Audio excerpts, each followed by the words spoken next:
Oh, that picture.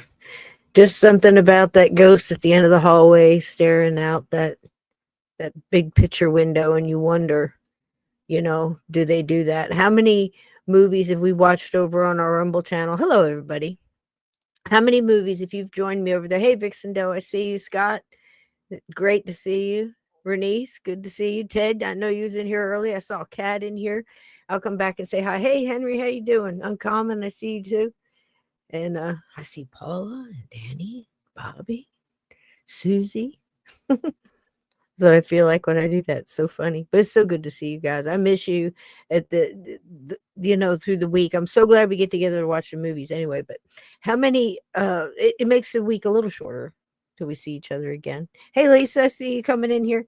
So, how many movies have we watched where, in the beginning, it comes from the perspective of the ghost, of the specter, perspective of the specter, and the car's driving up in the driveway, and you get the vantage point of quite possibly the ghost looking through the window at the new people coming in. And that wasn't lost on me as a girl, because I think, again, I was listening to Steve's wonderful show, coming in here getting ready. And that's why I got lost. I'm going to be honest. That's why I got late. I'm listening to a story I'm telling, which I hate hearing myself, but I just forget it's me. And listening to the story, and I'm listening to making sure, I'm trying to get the facts right. Am I getting my point across? Because I have to be careful when I say certain things about the paranormal, because you don't know who's listening. You don't know what state of mind they're in. You don't know what kind of day they might have had, or what grief they're going through, or anything else. And I was listening to my explanation on grief, because that's been a big thing throughout my life. Losing my people so young, most of them anyway. And so I was listening to that, and I was caught up in it, and it wasn't because it was me. It was because it was an important subject about grief, and I was trying to make sure it was coming off the right way, because it's an important thought, and I was telling about the energy. And if you listen to me on this channel, we talk about that all the time, sending good energy up to people, and not throwing bad energy behind others that are just passing over, I guess you could say, or just leaving, or or they're here as a ghost, or whatever. You have to be careful. Your words, your energy, your intent, all of this means something. So again, I was listening to it to make sure it was coming across okay. Like, did I get to my point? How many times did I say, whatever. And again, so many people try to stop that, and you just get so, or sit on their hands, and they don't talk on their hands, or say, or, and there's things you can go through to try to, and then at some point you just got to go, screw it, So I was hoping it was coming across okay, and that's why I got caught up, but it was, and it made me really think about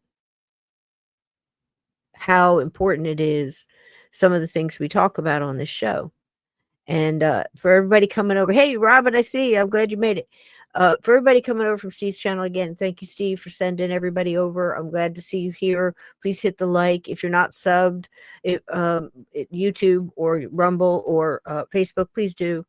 It's real important right now on Rumble. We're trying to get, I think, 8 more subs over there, and then we're able to use the Rumble creator, and that might be, good. If it's not, we'll keep doing what we're doing. So, but I'd like to give it a shot. So let's see if it's better for you guys. It would make me happy. So I'll still be the same no matter what. So you get, here we are. So anyway, it's important about that, and to remember about the energy, good or bad. And I was talking about remembering a loved one and being sad, whether it's a birthday or you're putting ornaments on the tree, whatever it may be that sparks the memory. Make sure you leave it with a happier, higher vibrational thought behind it, a happy thought, a funny thing that happened, a joke, an anecdote, whatever it may be. Say it out loud. Talk, driving in the car or whatever, out cutting the lawn, wherever you are, just do it. Make sure you finish it out. And with a happier, higher vibrational thing, because it's going to give them good energy, give you good energy. It's going to lift them up. It's going to lift you up too. It's when we allow it to keep us down like an anchor all the time, I think it gets very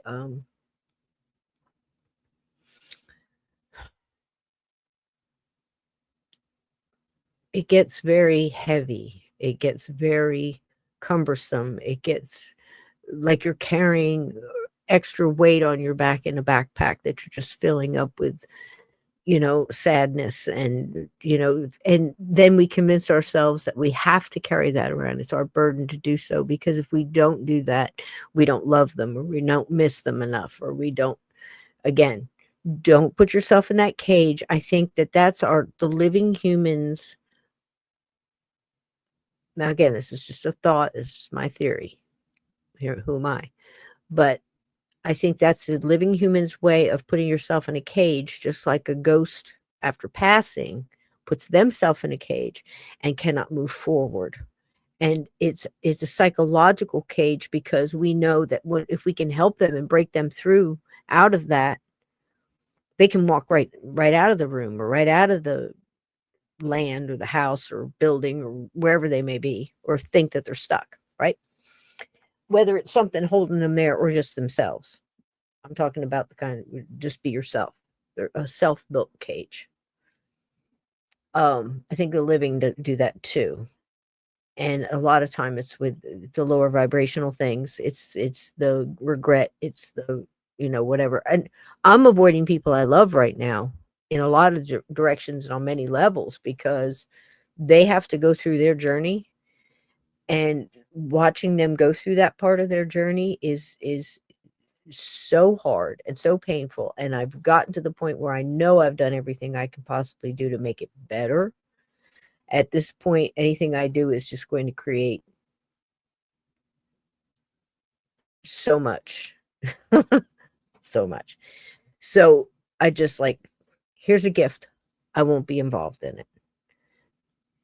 You do you, and we'll see how we'll ride that out for a little while, because you cannot fix everybody. You cannot, and should you? Just like you can't fix every ghost, and should you?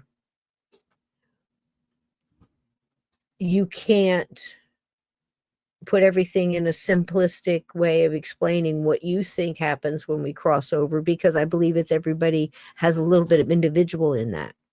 That there may be some common core things, but then it's going to be colorized the way you color it, right? But the grief thing, the loss, the sorrow, the sadness, all of those things. And I'm not talking about chemical imbalance or any other kind of emotional damage that somebody might have had, either self-induced or otherwise. I'm talking about just that. Not even including all the extra stuff that we get thrown at us that we have no control over.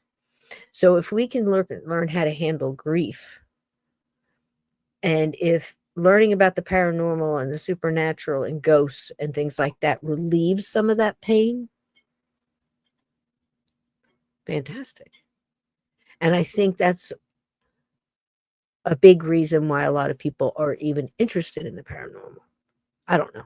Your mileage may vary. Tell me what you think in the chat. So welcome in.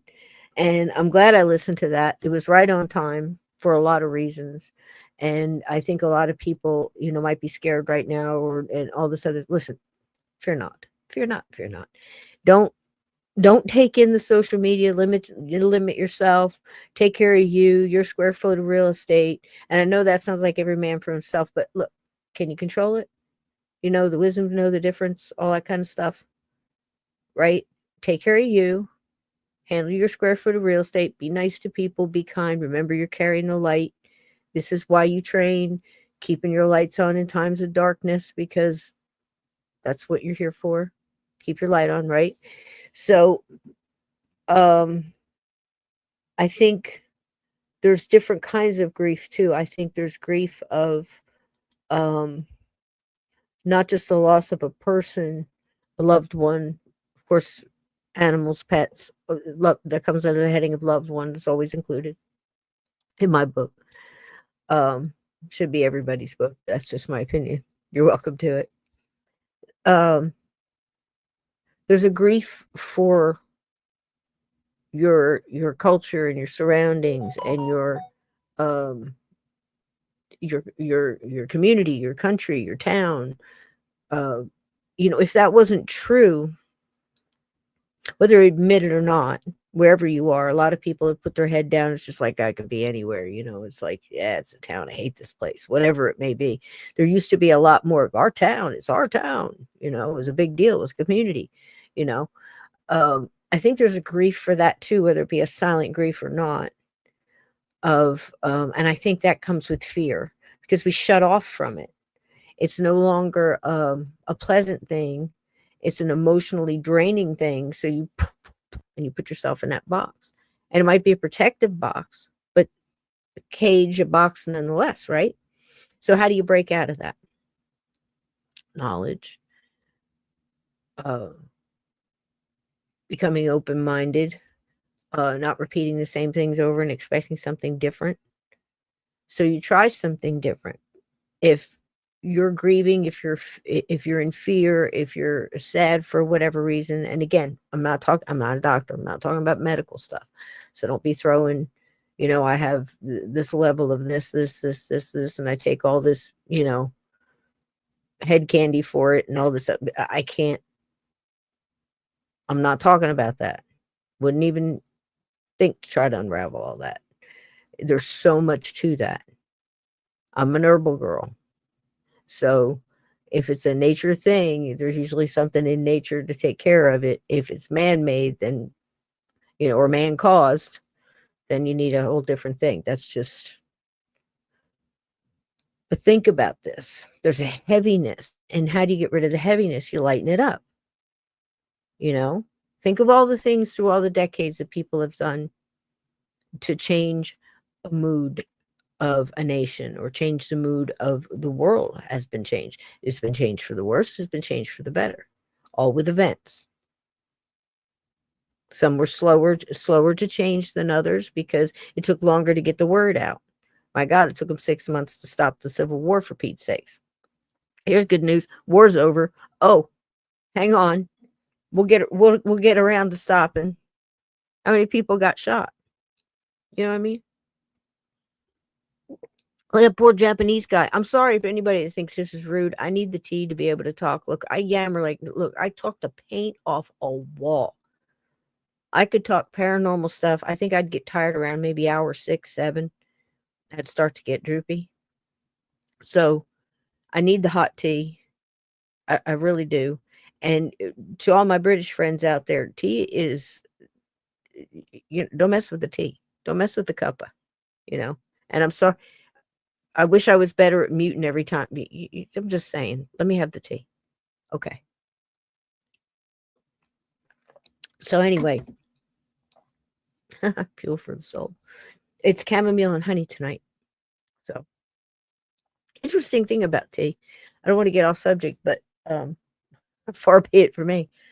I'll mention it later. So anyway, the grief and the heaviness and the world. Don't mistake it. So for all my empaths and people out there, we all know about trying to find what's my bar, where's my line, what's really me, what isn't me, get rid of it. I've had people last week asking me, I got to go into work. How do I go into work? But I'm telling you, put the golden bubble around you. You don't believe it? Well, okay, it's not going to work for you. It's intent. Put belief in it. Believe in yourself. Understand that the light comes from within you. You're connected to source. This light comes from within you, right? So all you do is expand it, kind of like that box that our grief and the cages that we build for ourselves, like our regret and the jealousy and the misery, all of the things that just build this thing around us. Now you turn that light out. I mean, you put the light out and around you, and you keep it out like it's a big bubble. Surround your whole body.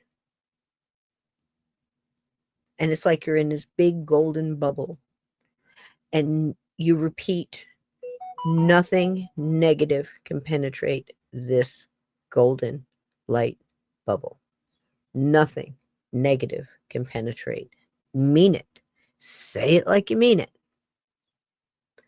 Believe it and know it's going to work. And then walk into work and don't be a jerk. Go in there, be you,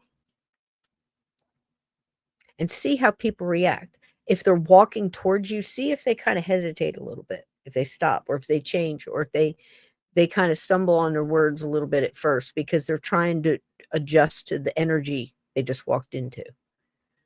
And then recharge it throughout the day. Just golden white light all around you. This big golden bubble. Nothing negative can penetrate. And if something gets in, seal it up. Seal it up. It's like, okay, deal with that. Send it back out. And just try that. The more you do stuff like that, the better you're going to get at it. And the more you can lift yourself. As far as the grief and the memories that hurt and the pain that gets in, stop allowing it. Stop talking to those people. Stop talking to anybody if you have to. And then gradually take in the positive. Gradually take in the positive, little at a time. And if the people that you let in that are normally positive are having a hard time, tell them you love them. Say, hey, I'm just checking in. Put them back in the queue. And you don't have to do anything else but take care of yourself, your loved ones, your business, your home. Nobody an explanation, and nobody gets to tell you how to be. Not even me. I'm not telling you how to be. I'm telling you this is what has worked for me. This is what has worked for others. So if this is an issue, and this is something you're going through in these times, because I know there's people that are scared right now. It depends on where you are. Everybody's different. Hey, Froze, good to see you, honey. Everybody's different, and I don't know what your situation is. So I'm trying to cover, I'm taking a broad brush here. And just throwing out my opinion based on a lot of experience. Do you see what I'm saying? And a lot of damn tea. And a lot of coffee, too. Look, I don't judge. They both have something, give them both to me. So there's that. How does this tie into what we're talking about tonight? Oh, the tea. We'll finish up with the tea. So I've been experimenting. Look, say what you want about AI. It could very well be the Antichrist. I don't know. But until we figure it out, I've got some things to sort, and it's really good at that. So I've been throwing it down to Grok, and I'm like, look, Grok, I got a question. And I'm watching to unwind on my off time. Imagine. I'm watching a BBC drama. I don't know if you know about it, but if you don't, lean in and listen. It's a good one. So it's right up my dark little alley, but it doesn't have a lot of distracting things. There's not a lot of people getting, hacked to death, and there's not a lot of sirens and things. It's different. And the name of it is Vera. Ted, do we know this? I love her so much. The character, everything else. She's kind of an Agatha Christie and Columbo combination. So like the American Columbo and a little Agatha Christie. Not so much Hercule Poirot, but she's her own gal. And I like it. I love the pace. I love the setup, the way she comes in as the head lead detective, and everybody listens. Everybody communicates together in a pool of ideas and knowledge, and everybody's doing what they do best, their research or whatever it is they specialize in, and whatever basically she asks them to do. And it's a really good show. So anyway, I tend to get on these shows and I'll binge watch them, then they're gone. I've watched that one Doc, what's his face? Doc Murphy, maybe? That was fun for a while. Watched all the Midsummers. Watched all those. I love I love the countryside. I love the whole, the feel of it. This one has a lot of moors going on. There's a lot of walking across moors. There's a lot of moisture. There's a lot of wetlands. And there's a lot of rain. Doc Martin, thank you, sweetheart. There's a lot of wetlands. There's a lot of Um, what else happens a lot in there? There's a lot of walking to clear heads. Is this something that goes on, Ted? Is there a lot of walking to clear your head going on out there? Because here's the thing. It always seems to be moist and rainy, and I'm not even sure where Northumberland is supposed to fictionally be, but raincoat seems to be the attire. And I've watched, I think there's like 14 seasons, so it's 14 years, and each one of these episodes is about an hour and a half, and I think there's 54 of them. So I've watched quite a bit. I'm almost all done, and it never is, the sun does not shine in this show ever. So I'm wondering, are there places in across the pond that are like that, where it just seems like it's always um about to rain, raining, or just finishing getting done raining? Is that the way it's like? And here's the thing about the tea. So tea, I always knew tea was important, and I always knew that tea had a deeper cultural base and a very, very long taproot in pretty much all that area across the pond. I knew a little bit about how it really started to get popular because of the trade, India and China, a little here, a little there.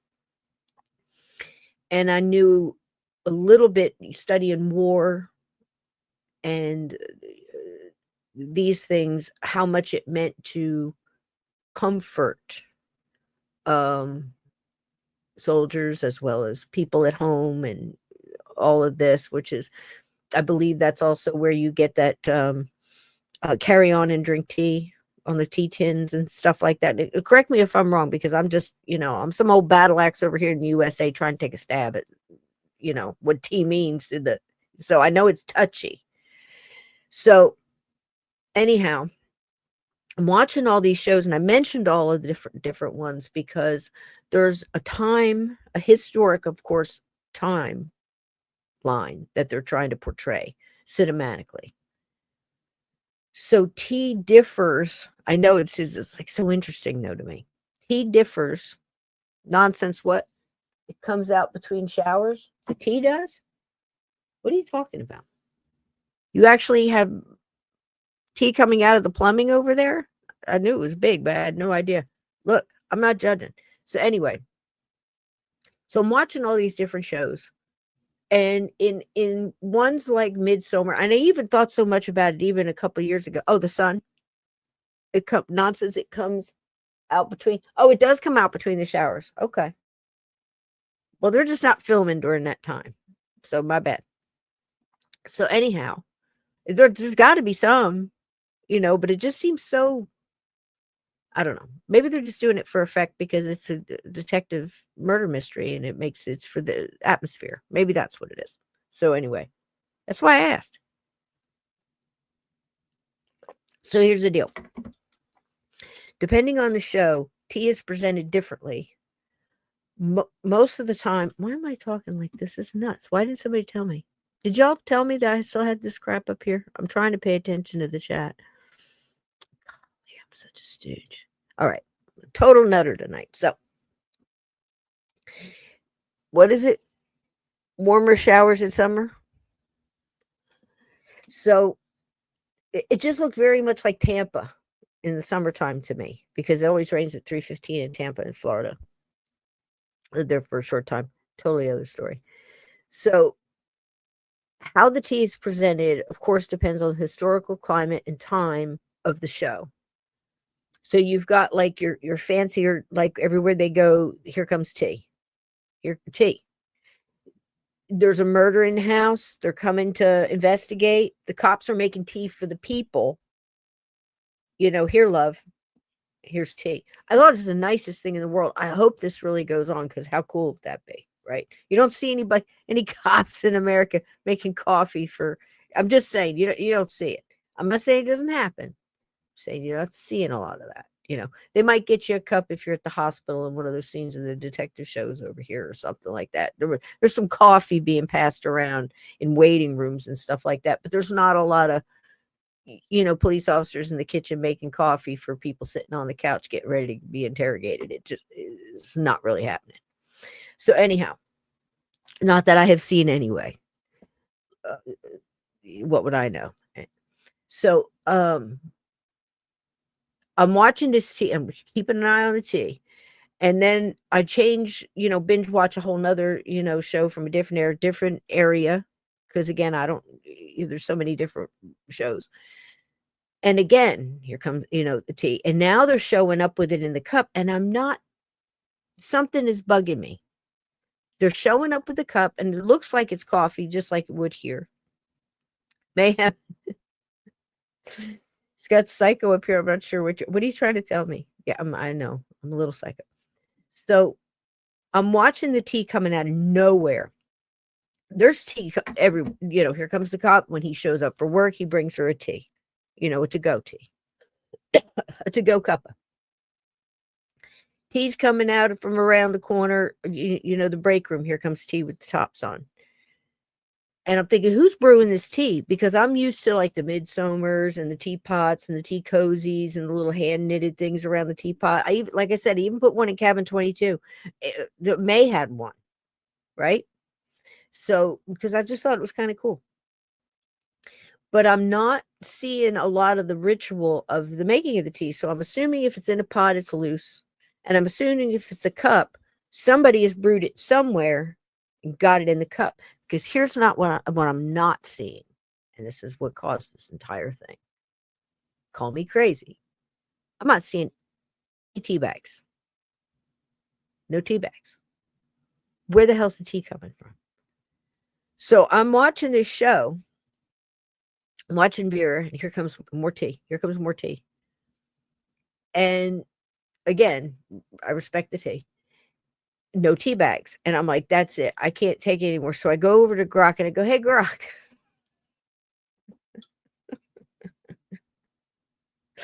And I asked this AI app, I've noticed something and I need an answer. So here it comes. All of it. All of it. Why they choose, it depends on the director. Of course, this all makes sense. Depends on the director trying to create the scene, trying to create the mood. The teapot's more cozy. These are the most popular teas sold, that most use tea bags, except, it depends on where you are. The tradition and the loose tea and how that's made. It told me how to brew it, how I think they said something about it's all about the boil, and you can't use hot water out of the tap. You must use cold. There's an amount of time it sits. Never squeeze the bag. It's bitter. It makes it bitter. I did not know that. I'll stop squeezing the bag. Don't squeeze the bag. It's tonight's theme. Don't do it. So it explained to me again the feel, the mood, the coziness of trying to create a certain mood with the tea. Insane. It was the most amazing thing. And I'm like, I knew there had to be a reason. And Grok's even getting like cheeky about it and telling me, of course they're using tea bags. Of course, they just don't want you to see them. Who wants to see some twinings flapping around? This, flopping around. It creates a distraction. So I'm thinking, okay, tea is like ice cubes. If you track that, you may need to get your head examined. Tea, to me, this is how my mind works. Tea is like ice cubes. How is tea like ice cubes? It's all about the presentation. Because if the director wants to create a mood, That's what they'll do. It doesn't matter what's historically accurate or what makes sense. How many times have you watched a movie made here in the US? Tons, right? How often do you see ice in the glasses when people are sitting down? Whether it's they're at a restaurant, they're at a bar, you might see them drop, like the bartender for effect, to drop the ice in the mixer or something if it's part of the story, or drop them in the ice cube in the glass to make the sound, for a shot or something like that. But if people are sitting around, everybody's drinking their iced tea with no ice in it. Why? Well, it's very simple. If you can't, with all the lights, you can't keep it from melting, so they just don't bother. It's like for a long time they didn't bother changing the clock time in the background of a scene. They just took the clocks out. But when they were doing all these daytime dramas and stuff, you'd have all these big clocks in all the hallways and stuff. They had to keep going back and changing the time every time they had to do a scene because people were picking up on it. That it was, 45 minutes. She's been saying that same damn line for 45 minutes. I'm watching the clock. That kind of stuff. So if you're crazy like me and you've noticed that you don't see a lot of teabag tags hanging and flying around, you now have the answer. And you can go on and you can finish watching, binge watching your BBC. I'll tell you what, you guys got some great shows. I mean, I really like them a lot, and it's just different. It's just different. So what are we talking about tonight? Well, pretty much the same things. We're trying to figure out how a human being that has no ability, at least that we know of. I mean, you may be different and have these abilities. Here, there's no way I can think of right now to move that refrigerator. Not sitting here without moving with my mind or whatever thoughts, right?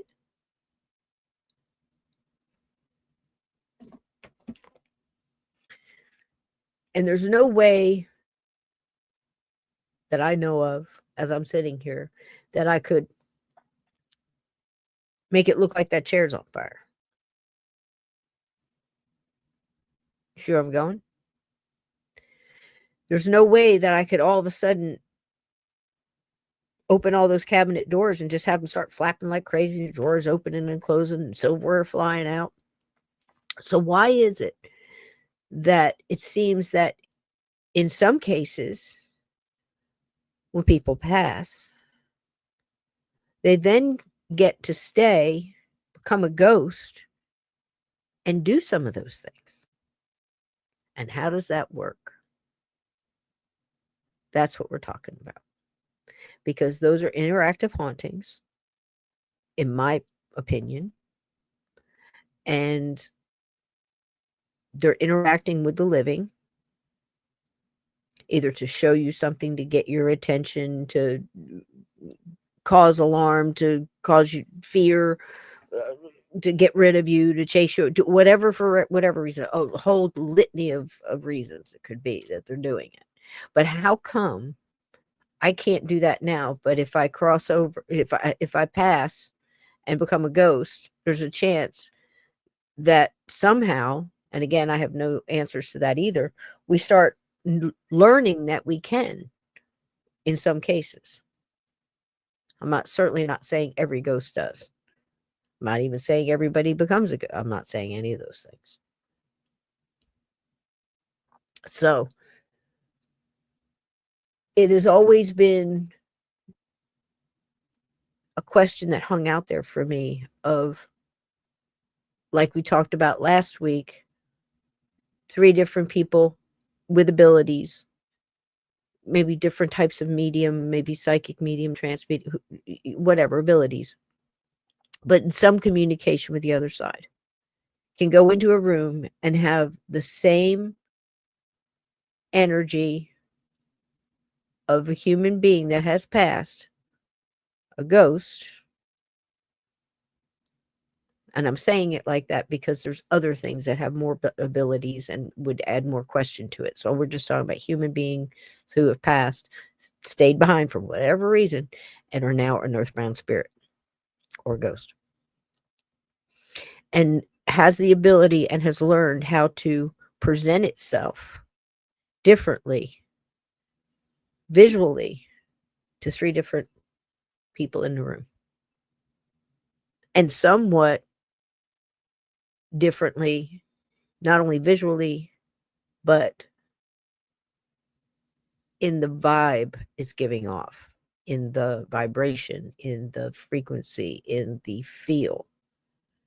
Because it's appearing as a little boy, and you're getting the vibe of a sad, scared boy, and then appearing as, I think, somewhere like a 35-year-old male.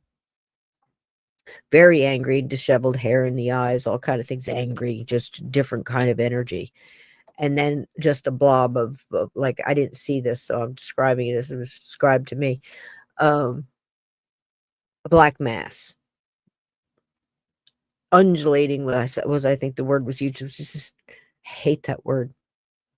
But I think that was the word used. So he's got this black mass just undulating. So how does that happen? And it's a human being, their energy, that's doing this. And how long does it take to learn that? Can everybody do it? Do we all have that ability? Do I have the ability now? So these are good questions. Think about it.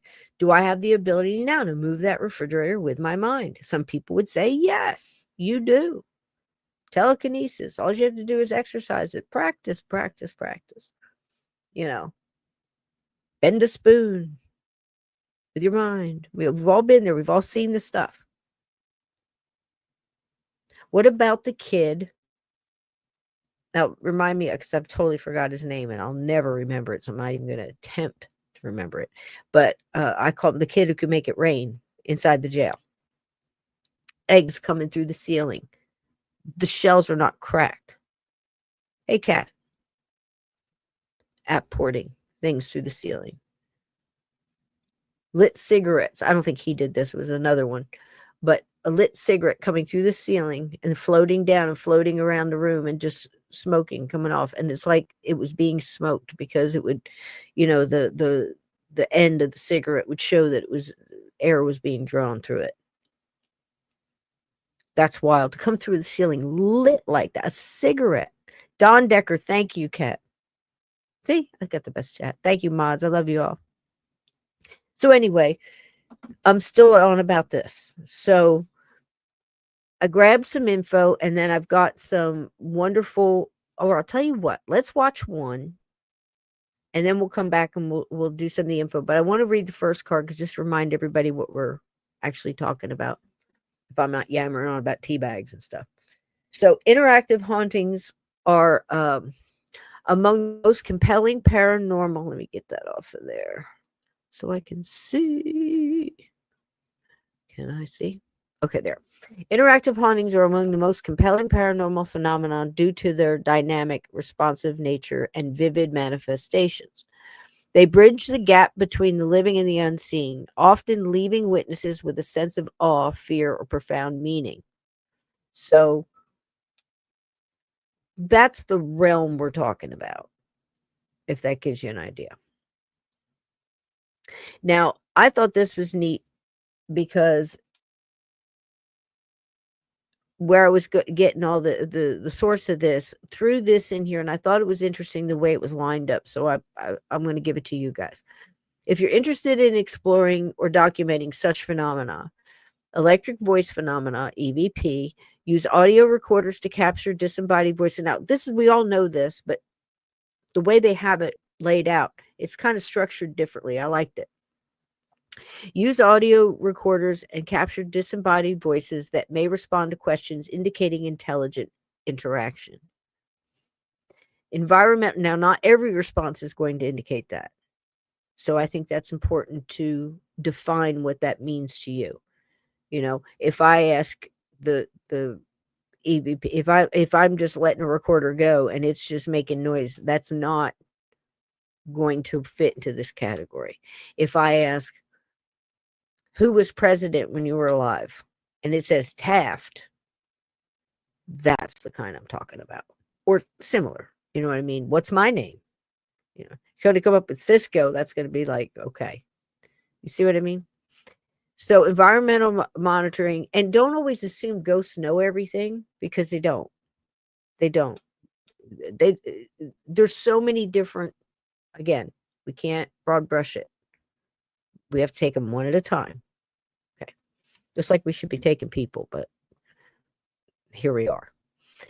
All right, environmental monitoring. Use EMF meters, thermal cameras, or motion sensors to detect changes in the environment, temperature drops, electromagnetic spikes that correlate with manifestations. So again, this is just getting some backup on equipment to validate what you're already experiencing.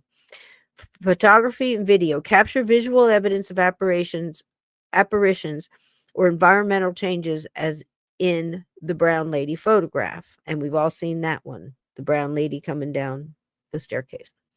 Witness interviews. Document detailed accounts from multiple witnesses to collaborate interactions, noting specifics like what the entity said or how the environment changed. Historical research. Investigate the history of the location or person involved in to identify the potential spirits, deceased residents tied to the house or similar. Okay, so that makes all that common sense, but see it all laid out like that. It kind of gives you the visual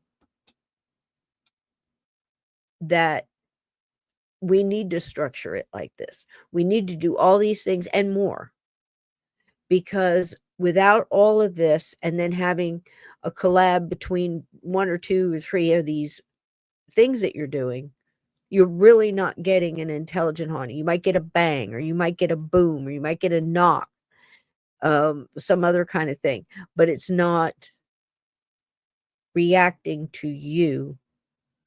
And another one is, I've always said, when it's going down the hall, I actually had two people call this residual haunting because it happened all the time.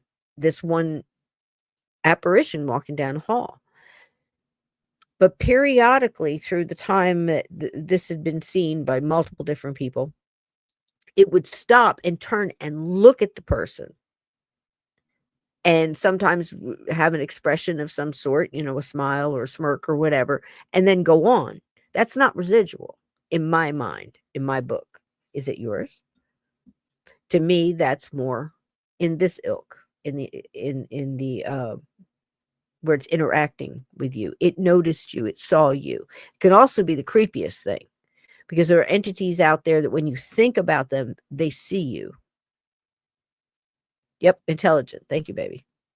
So that's creepy, because now you know it knows what you're thinking, and it sees you. It's aware of you. And that's what we mean by not talking about certain things that are in the woods. You can be a cheeky monkey if you want, but I'm going to tell you what. If you're out there provoking things and people are warning you and you're doing it anyway and you think it's funny, don't call me at 2 o'clock in the morning, because I'm going to put you in the back of the queue. You know what I mean? Learn your lesson. You know, you make an honest mistake, but you're going to go at it arrogant. You got some more to go on your journey, so I'm going to give you a little time. You're welcome. So, your perception of the world, sight, sound, touch, heat, happens in your brain, not directly in the environment. Interesting thought. Spirits or entities might influence your brain's processing to create vivid illusions, making you believe you're experiencing something that isn't physically happening. Here's how this could work. Manipulating your neural signals. What's happening? Your brain interprets signals from your senses. I'm sorry, it's like this font is like totally cut off. So if I read it fast, it's almost like pareidolia. I guess you could call it fontodolia or something. It's like your eyes will fill in the gaps. I have no idea why it got cut up like this. Google Slides, they have some work to do. But I'm working through it, but I'm going to try to read it fast so I'll get Fontadolia and it'll fill in and I'll be able to read what the heck I put on here. So what's happening? Your brain try to read it fast. Interprets signals from your senses, your eyes, skin, etc., to create your reality. If a spirit could somehow interfere with these signals, it might trick your brain into seeing, feeling, or hearing something that is not there. The flames on curtains or heat from a fire. Now, the layman's analogy for that, just us poor jokers walking around on earth, right? Think if your brain is as a computer, okay? I love this analogy. As a computer screen displaying a video game, a spirit might act like a hacker, slipping in a fake scene, flames, heat, something else that looks and feels real while you're playing. When the hack stops, the screen returns to normal and there's no trace of the fake scene. This I loved, and I'll tell you why. What I was digging for, what I was looking for,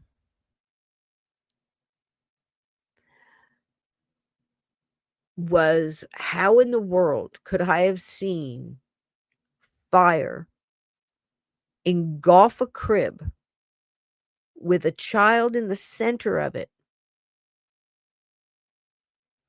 Okay. Feel the heat, hear the roar, hear the rush, hear the wind of the push of the flames and the whole shebang.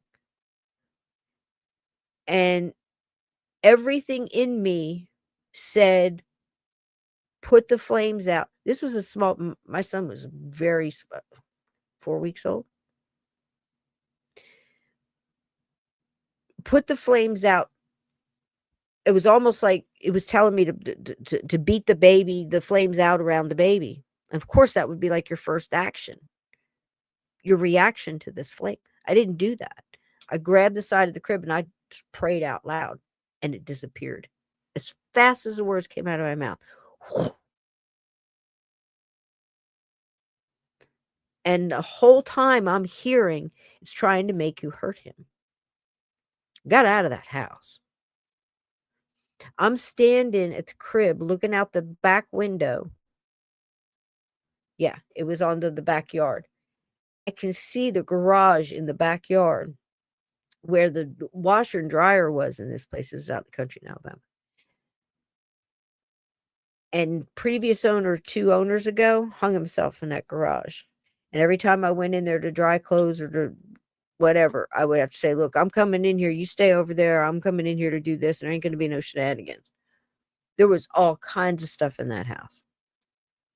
That happened. That happened. But there was something stronger whispering in my ear. It's trying to make you hurt the baby. Pray. So I prayed. Now, you can jump in the chat. You can come in and jump in the comments after on Rumble and Facebook and YouTube and all that and yell at me and tell me all these things and this, that, and the other. Look, I was there. I know what I heard. I know what I saw. I know what I felt. You see what I mean? So, tell me it doesn't work. It worked for me. Your mileage may vary. But I hope, I can't tell you how many times I've sat around and thought, how many times has that happened to people and they went through with it? They hurt the kid, or they thought it was a fire and they were just trying to help, or they thought that there was something actually going on and they followed through with it because the scene was so real. Do you know what I mean? And you felt it, and you heard it, and you I can't describe how real it was.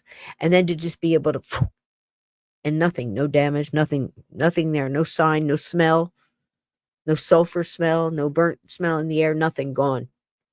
Amityville, yeah, like Amityville. It's parts of Amityville. Because remember, we went through that. We did so many episodes on that and found out. We pulled the fake from the real. We actually found out there was exorcisms on that house before the DeFeos ever got there. You know, stuff like that. So Again, that's why it's important to watch these movies and pull out while we're watching it in the chat, and we're saying, look, this was real, this was fake, this was thrown in, this happened. Actually, this was worse than they're showing. I was so disappointed this week. I was trying to find you guys some more ghost clips from retro and classic TV to show you, because it's so important to have the visuals to go with the the visuals we're putting in our heads trying to understand this stuff. It helps to have those stories, and we love them, and Ghostly Encounters is one of the best. But I was so disappointed because I got excited when I saw a couple of things drop on a couple of things that I have. And one of them was, what's the Paranormal 911 or whatever? Here's the sad thing about that. And again, just my opinion.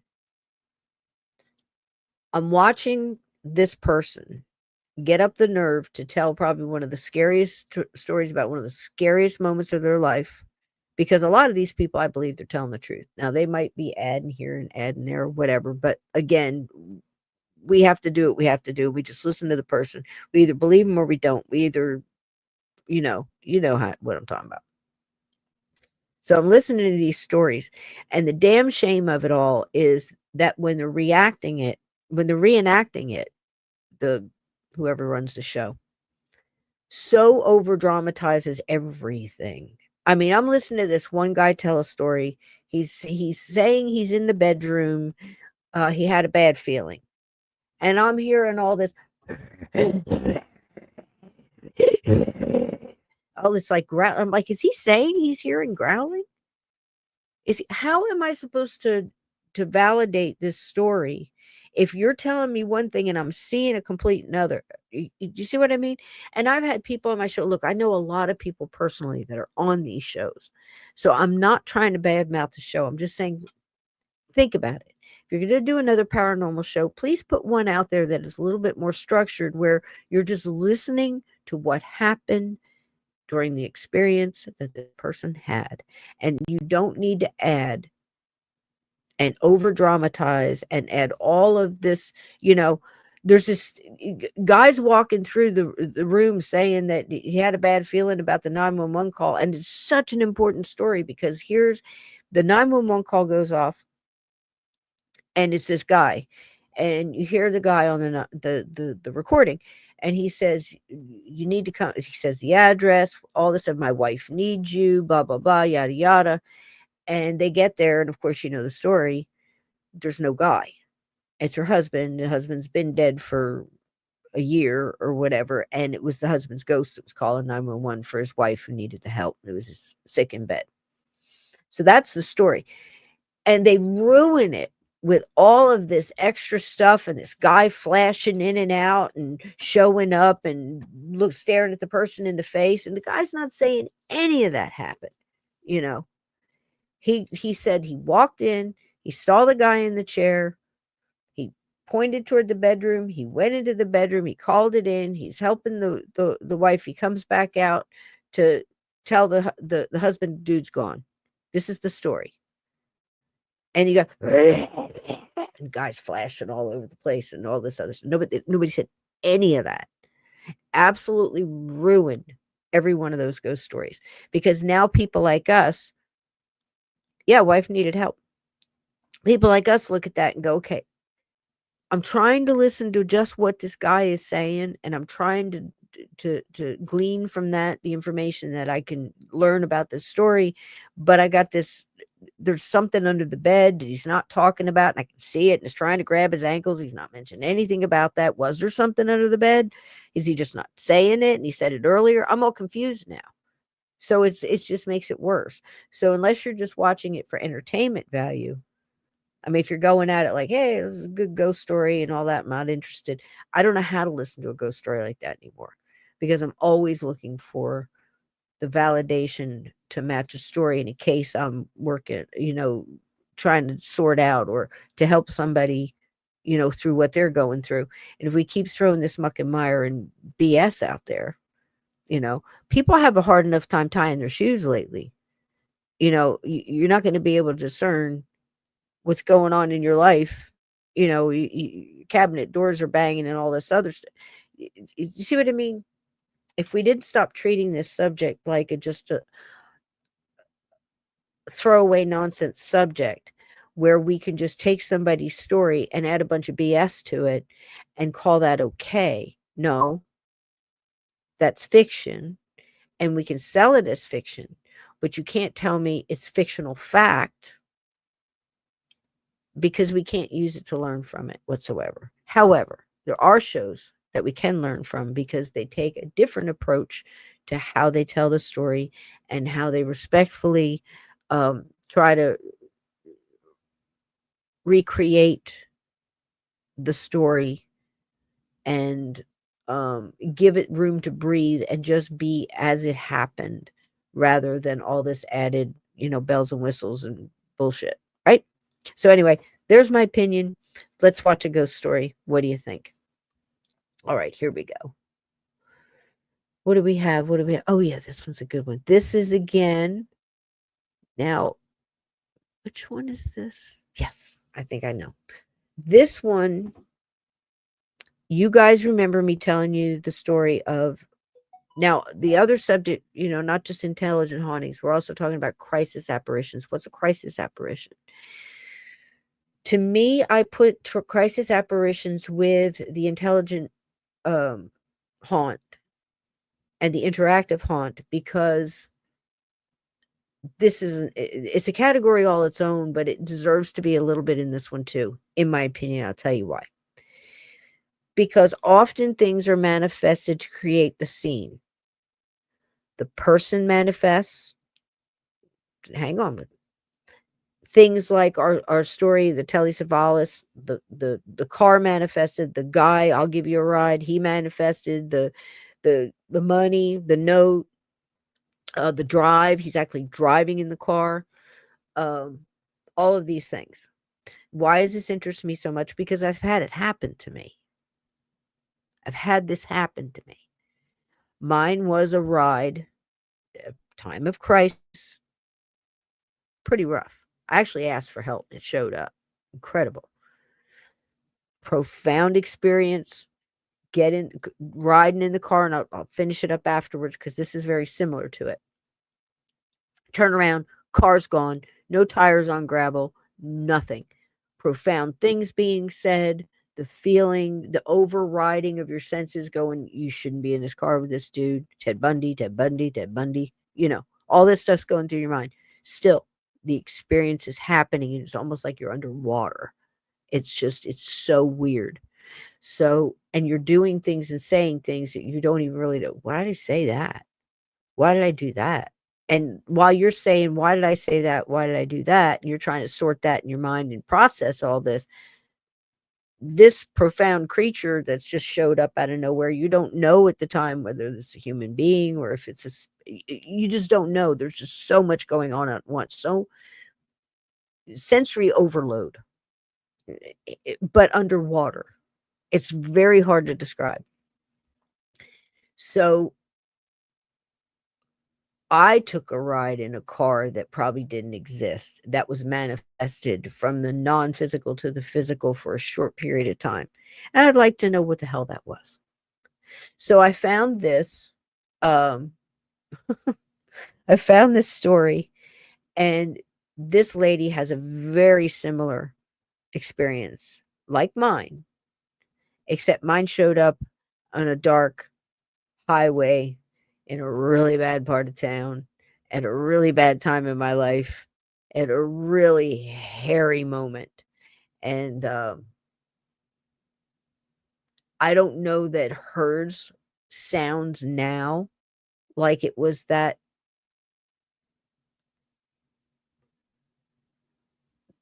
much of a crisis in her life, but it's very hard to judge what was going on behind the scenes in her mind. She describes in the beginning, she's going through a divorce. The ex-husband wasn't taking it very well. She was going through some stuff. This seems to be when these things happen, when we are not really at the end of your rope, but you can see it coming. And that rope might look different to everybody. So be careful not to put these things into the categories like, okay, well, they're only going to show up if I'm on the ledge of a building fixing to fling myself off. I wouldn't say so. They're only going to show up if the car is rolled over on the person and it helps lift the car. Wouldn't say so, but they do that. I had something similar to someone very close to me that happened to. And I had photographic evidence at the time. I no longer have it, but I did.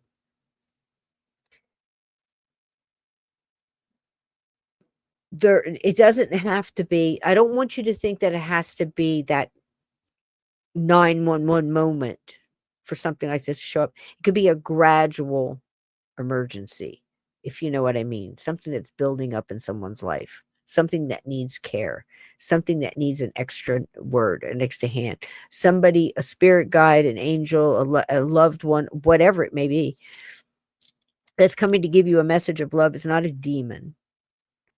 I'm telling you right now.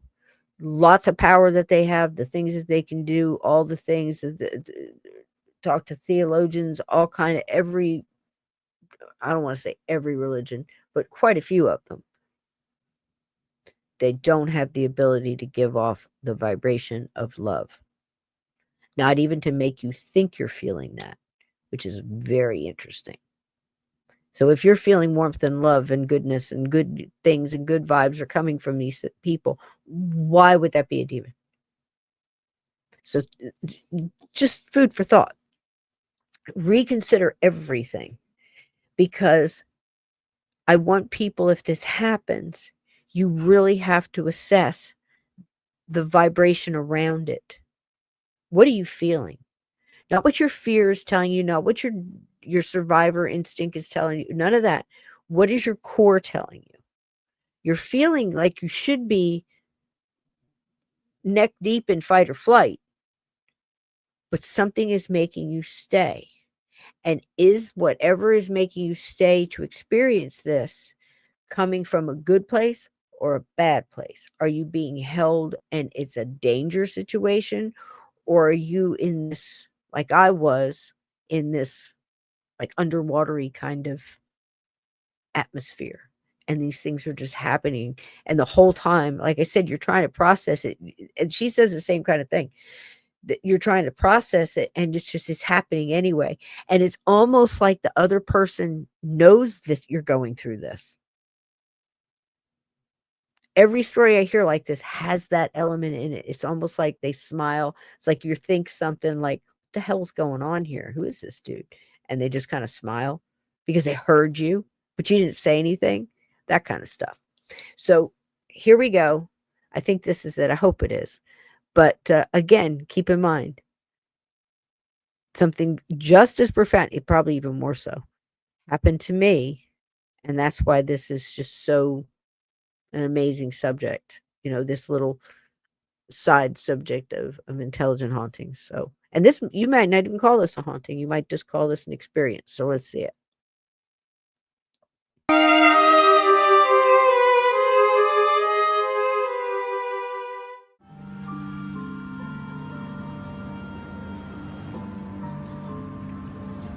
I always had a dream of moving to the country, and I bought enough country magazines there that I could actually decorate a house with the amount of money I spent. Okay, dang it, wrong one. Hang on. Damn it. Wait a minute, I'll find it. No, that's not it. Hold on, wait. You knew I was going to do something, and we weren't even wearing seatbelts. That one just came out of nowhere. Nope, that's not it either. Hold on. I'll get her. Is this you? This one. I think this is it. The other one's really good too, but it's not the one I was telling you about.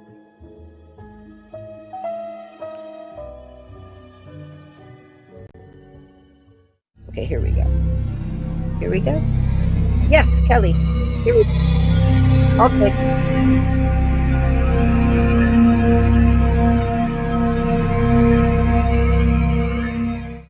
And my former husband was having a difficult time coming to terms with that, and so there was a lot of tension. And at the same time, my children were for the very first time away from me for weekends. So I was very lost. I couldn't actually sleep. So I used to walk the lakeshore in Barrie, which is 5 kilometers, several times a day.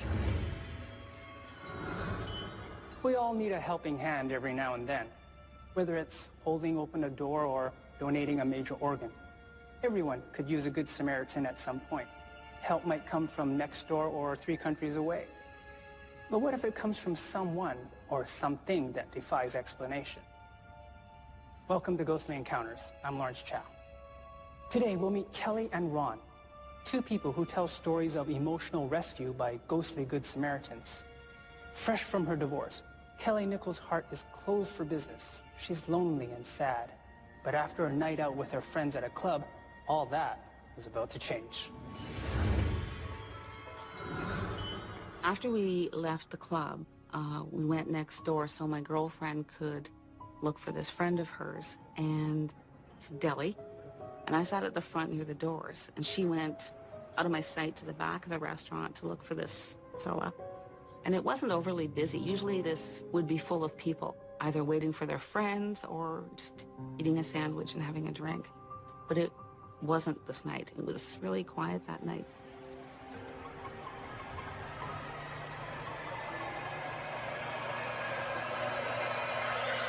And I looked around the room, and there was a guy sitting across from me in the booth, and he had a lot of food. He had like a humongous deli sandwich. He had a bowl of soup, he had a large pop, and I think he had dessert. It's like 2 o'clock in the morning, right? I spoke to him, and I said, you know, have you got enough to eat there? Just kind of making a joke, but kind of being a smarty pants at the same time. And he looked over at me and he said, well, yes, this is the first meal I've had today. I'm really quite hungry. Would you like some of my sandwich? And I said, no, thanks, that's fine. I felt truly embarrassed. Here was this really nice man offering me part of his only meal of the day, and I thought it was a really nice gesture. So we chatted for a bit. He said, you know, hey, I'm Raymond. And I said, oh, hi, Raymond, I'm Kelly. And my girlfriend come buzzing up from the back. She'd found this guy, Tim, she'd been looking for, and she said she'd be 5 minutes. I think I pulled a face. I don't think she saw it, but I think I kind of rolled my eyes. And Raymond goes, is that your girlfriend? And I said, yes, she's been looking for this guy, and he's a jerk. He goes, oh, okay. I just changed the subject, and I said to him, you know, were you out tonight? And he said, yeah, and he named the place, and it was where we were. And I didn't remember seeing him there, because it's a small place. You can see everybody, right? So anyways, we chatted for a bit more. My girlfriend comes back with this friend of hers, and she said, okay, we're ready, let's go. So I looked over at Raymond and I said, you know, it was nice meeting you. Have a good night. And we headed out. They were giving me a ride home. So we get out in front of the restaurant and I looked over at him and I said, you know, it's like 5 minutes to my house. Would you mind just being quiet till we get to my house? And he didn't like that. He kind of threw his arms up and I'm not putting up with this. And he literally ran down the street like a 7-year-old. So my girlfriend throws me this look like, thanks a lot, and she chases after him. It's kind of scary standing out there in the middle of the night going, there goes my ride. And then it sort of revealed itself as a very mysterious event.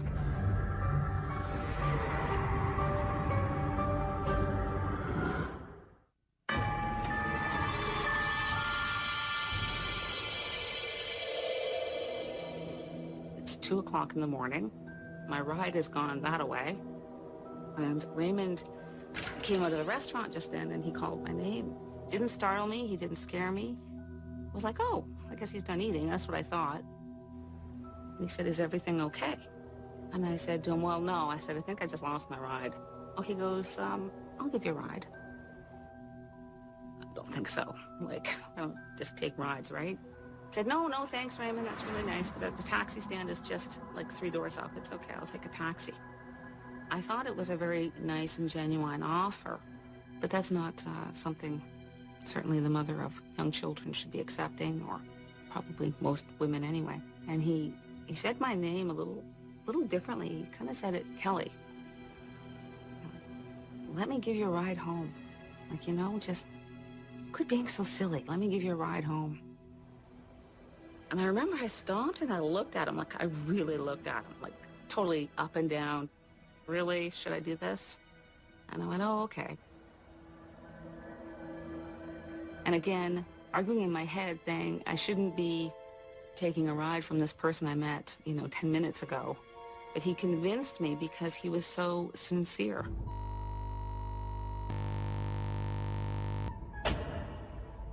Raymond's car was this beaten up, like, beater of a car. It was full of papers and coffee cups. It looked like he was living in it. Like there was this big crack up the windshield. It was a mess.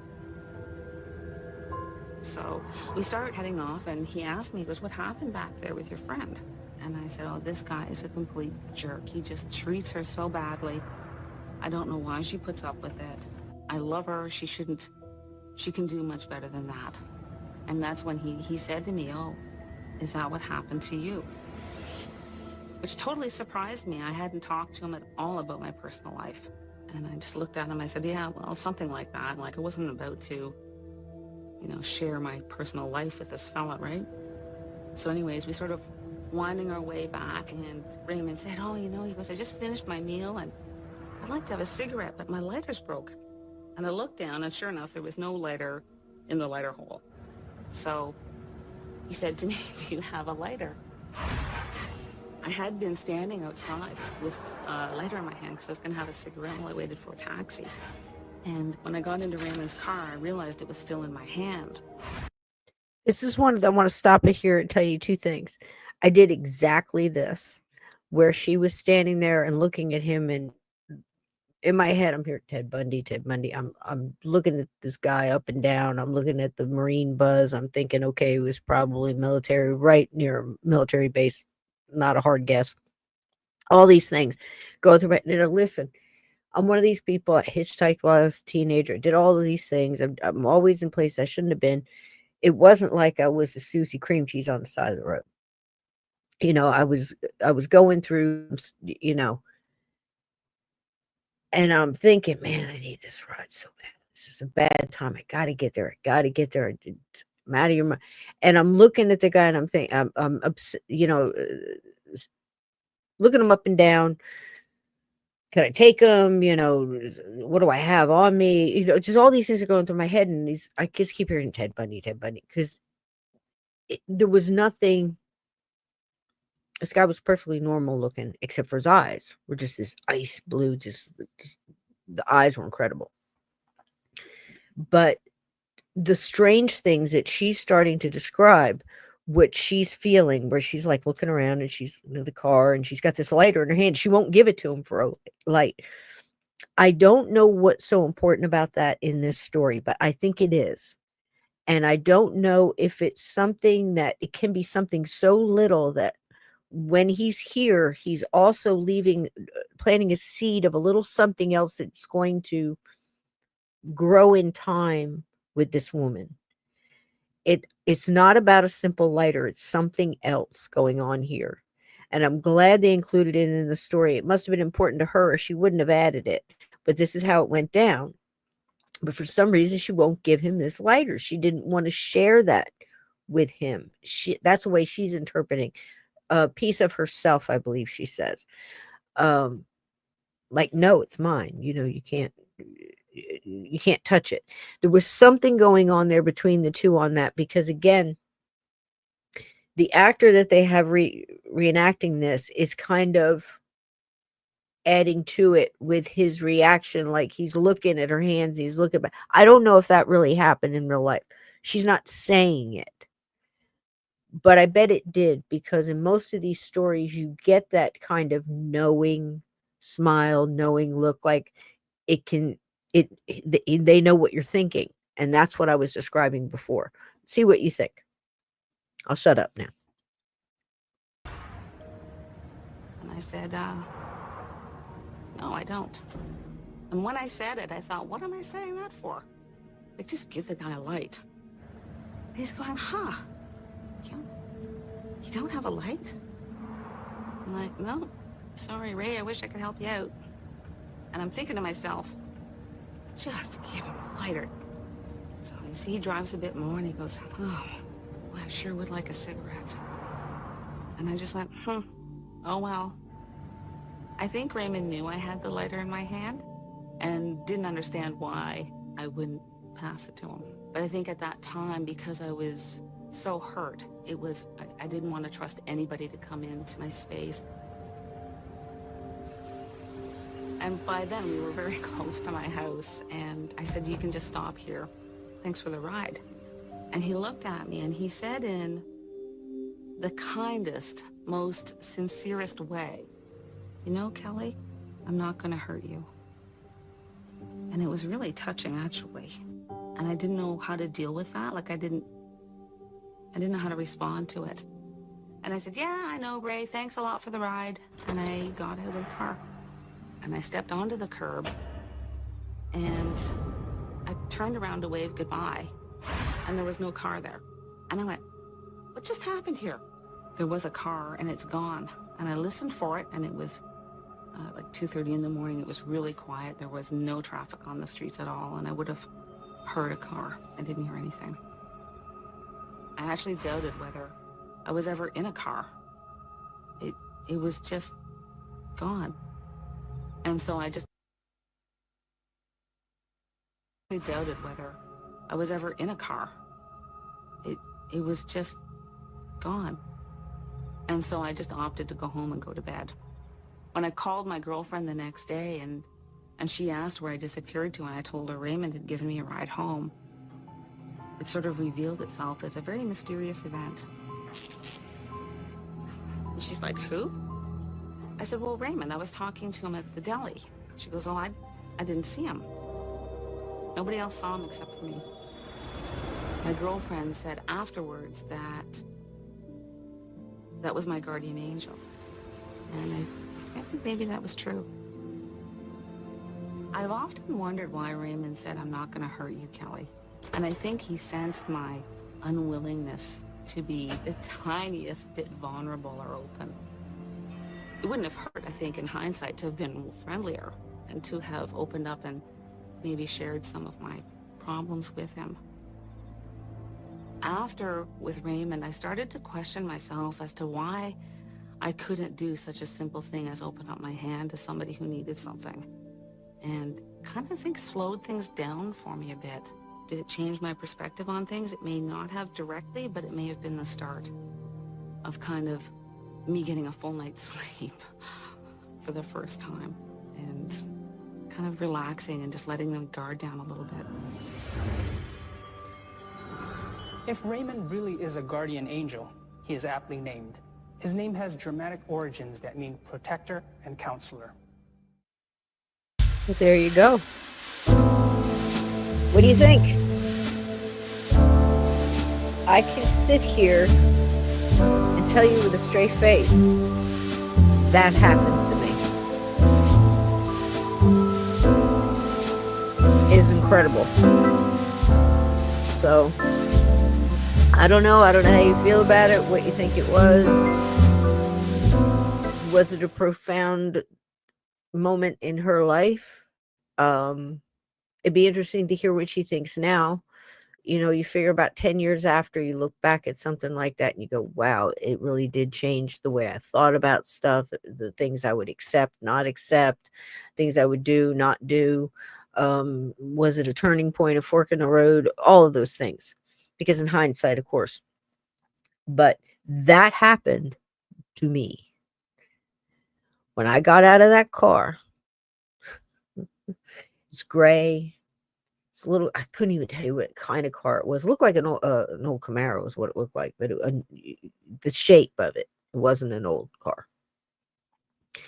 But the things that happened and the things that were said and the way I felt when they were being said and the multiple layers of sense-filled things that were happening at the time. Like I said, it felt like you were underwater, like everything was happening underwater, and I was on it. I was sharp, and I'm looking at his hands, watching his hands move. I'm like, man, dude, you so much as reach for something or reach over here, you go draw back a bloody stub, swear. I'm like on, you know.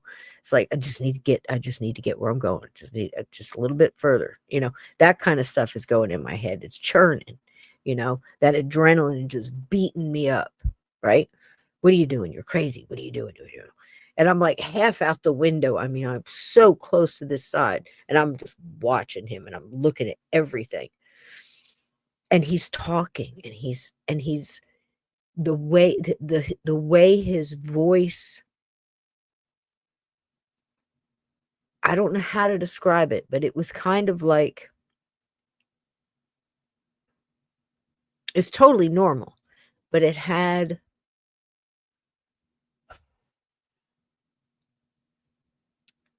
like a, you know what I mean when I say tuning fork, and you hit the tuning fork and it kind of hums just a little, but just that last little bit, and it has a hum to it. That's the way his voice was. And it was, I remember thinking something he said. I'm thinking about what he said. I'm thinking at the same time, I'm thinking, how the hell does he know that? I'm also thinking, did I say that when I got in the car? You know, all of these, every whistle and bell in my mind and my body and my just every muscle, everything was on. And still, it continued and it moved and went through. And I remember going under the underpass. It was the last little turn off the highway. And I'm headed toward where I need to be so desperately at the time. Trust me. It's going to be a heartache tonight, boys. So I remember the last stop. So when you pulled off this highway, you went kind of under an overpass. You went under, back, came down and went under it.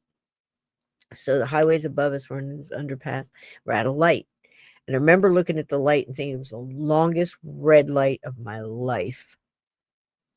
And he's taking the opportunity, just like very slowly, methodically, just laying down these sentences of these, almost like, it was almost like he was machine gunning in slow motion information, saying things like, you know, you can't help somebody who doesn't want to be helped. We need to take care of ourselves.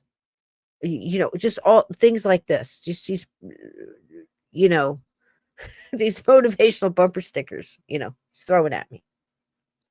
And I'm going, what did I say to that? How does he know this? You know? And he's like looking where I'm going. He's looking back at me, and he, you know, and he's saying things. He knows what's going down. No doubt. He knows what I've been going through. He knows how close I've come to, you know, so many things, so many bad things going down.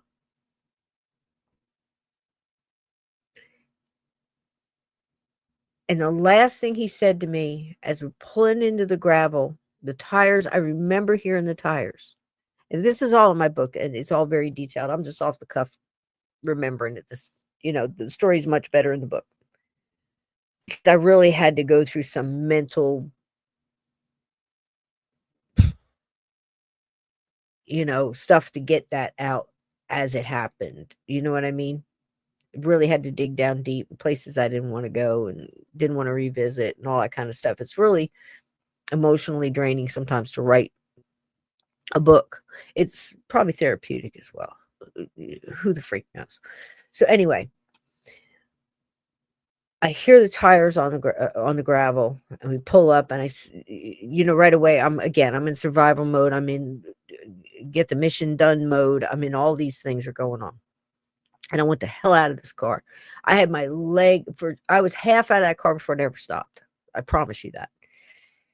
And shut the door, and I'm like, okay, everything's good, and everything starts clicking into place now. It's like, okay, the next thing I got to do this, this, this, and this, And I look up and I see who I'm there to deal with. And I'm like, it's over. Mission accomplished up to this point. Now for the next part, right? So I turn around to thank the dude, and I look in the window. He had rolled down the window, and he was doing that lean in thing, like you can kind of look down and see somebody looking in your window. So both those eyes were just right at me. He said, "Remember what I said, won't you?" And I was like, "Yeah, I'll remember." And I took my hands off the window, and I turned around and walked away from the car and started headed towards the place I was walking to on the gravel. And I'm talking to the people I'm there to see. And they're like, where's your car? What happened? Oh, my car broke down. It's on the highway and yada, yada, yada. That's why I'm late, blah, blah, blah. That kind of chitter chatter back. And I get up on the porch because you have to walk up on a little step, a simple little porch, go up into this industrial place, trailer thing. And I get up there, and as I'm getting up the stairs, they're looking at me and looking around like, where's the car? I said, I told you, man, it's broke down on the highway. Well, did you walk here? I said, no, man, I got a ride from that quick. I got a ride from that. And as far as your eye can see in the dark are just the industrial lights of these closed buildings, no cars. There's no road. It's a gravel road, and it's industrial warehouses. And there's no tail lights, there's no headlights, there's no dust, there's no nothing. You look this way, we're back going up that highway I just came off of under the underpass. There's nobody sitting. It's a red light. I can still see that's same stupid red light. They couldn't have gone that fast. And I can still see, clear. There's no car. Just the ones on the highway. Couldn't have got out of there that fast. There was no sound of a car speeding up. There was no tire on gravel sound. Zero. No car. Then I've got these two Goombas on the porch going, where's your, what do you mean you got a ride from this guy? Well, that guy gave me a ride. What guy where? Where's his car? So at that moment, I knew what had happened. I might not have, it might have been decades ago that this happened, but, and I didn't know what I partially know now. I mean, what do I know? I think I know. I have theories, but I understand a little better. I think I understand what happened there because that was profound. It was profound for her too. Probably if you asked her now, like I said, about 10 years after the fact, that was probably, I don't know how long, but when you can look back over that amount of time, you go, man, that did change. Changed the way I looked at things. It changed the way I did, maybe reacted to stuff. Maybe it was a little kinder to the next person or, like she said, it gave her peace and calm. She was able to sleep and get through that hard time in her life. And that's a stressful time, a divorce, and you got kids, and, it's ugly. You know what I mean? So who knows? Your guess is good as mine. That happened to me. It was a profound time. I can tell you yeah. It probably kept me from doing some severe stuff, and it made me make some severe choices. And I did so. Yeah. Absolutely. So what does that mean, and how is that non-physical made physical because I rode in that car? Explain that to me. Here's another thing. Halfway during that ride, and I'm not going to tell you the whole thing, it's just a long story. It was a short ride and a long story.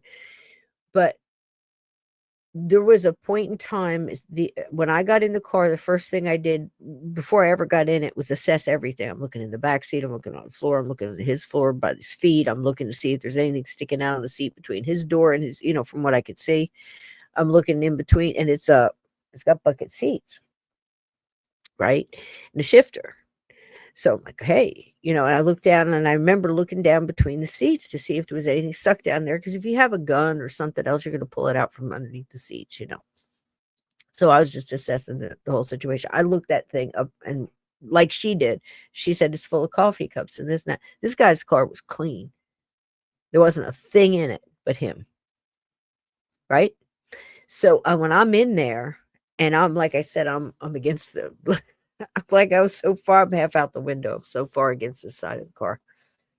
And he's just kind of looking, he's like, he's saying things like this guy was saying, it's like, you shouldn't be out here walking at this time. If you were, my mom or my sister or something, I wouldn't want, those kind of things at first. Then it was quiet, and there was these eerie silences, and then there was this, it was like all of a sudden some other profound thing would pop out of his mouth or something. I'm like, what the hell is that? That was my ride. So I remember at one point he said something like, you don't have to worry. I can't remember exactly what it was. You don't have to worry. You don't have to be afraid. He didn't say afraid or fear, but it was something like you don't have to worry or something like that, or be nervous. I can't remember exactly. He said, I would think you would have saw the municipal plates on the back of the car when you walked up, because he pulled in front of me and I walked up. And I can tell you right now, I never saw any plates. They were blurry. When I go back to memory, like a total blank, like there's just a block on it. I can't explain it. It's just the way it is. So this is mid-ride, and it wasn't a very long ride, but a lot happened. And when he said that, municipal plates, I looked at him and I went, I didn't stop looking at him, to be honest. I'm just like, looked at him harder, I guess. What I'm saying. So it's like, what? And I'm processing that. I'm like, okay, you're a cop. And he says, yeah, I'm off duty. And he looks down, like, so he's driving, and he kind of does that with his eyes, like, and his head, like, yeah, looky there. And I'm like, looky there, what? There's nothing in this car. Just like that.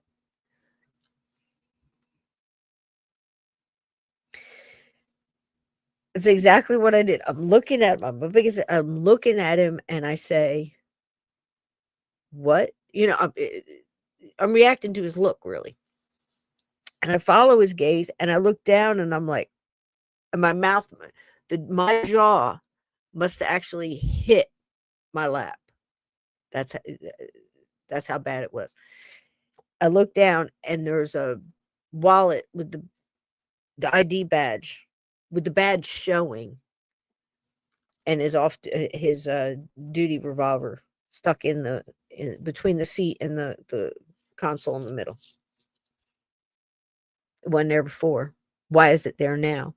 Did he manifest that just to make me calmer, to prove that he was an off-duty cop, so I'd listen in the short amount of time he had my attention?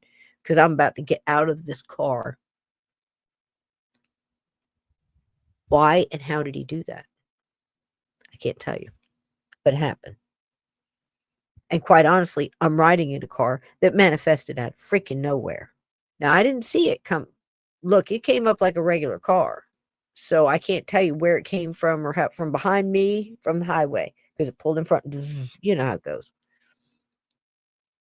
But I can tell you, it didn't pull off that gravel.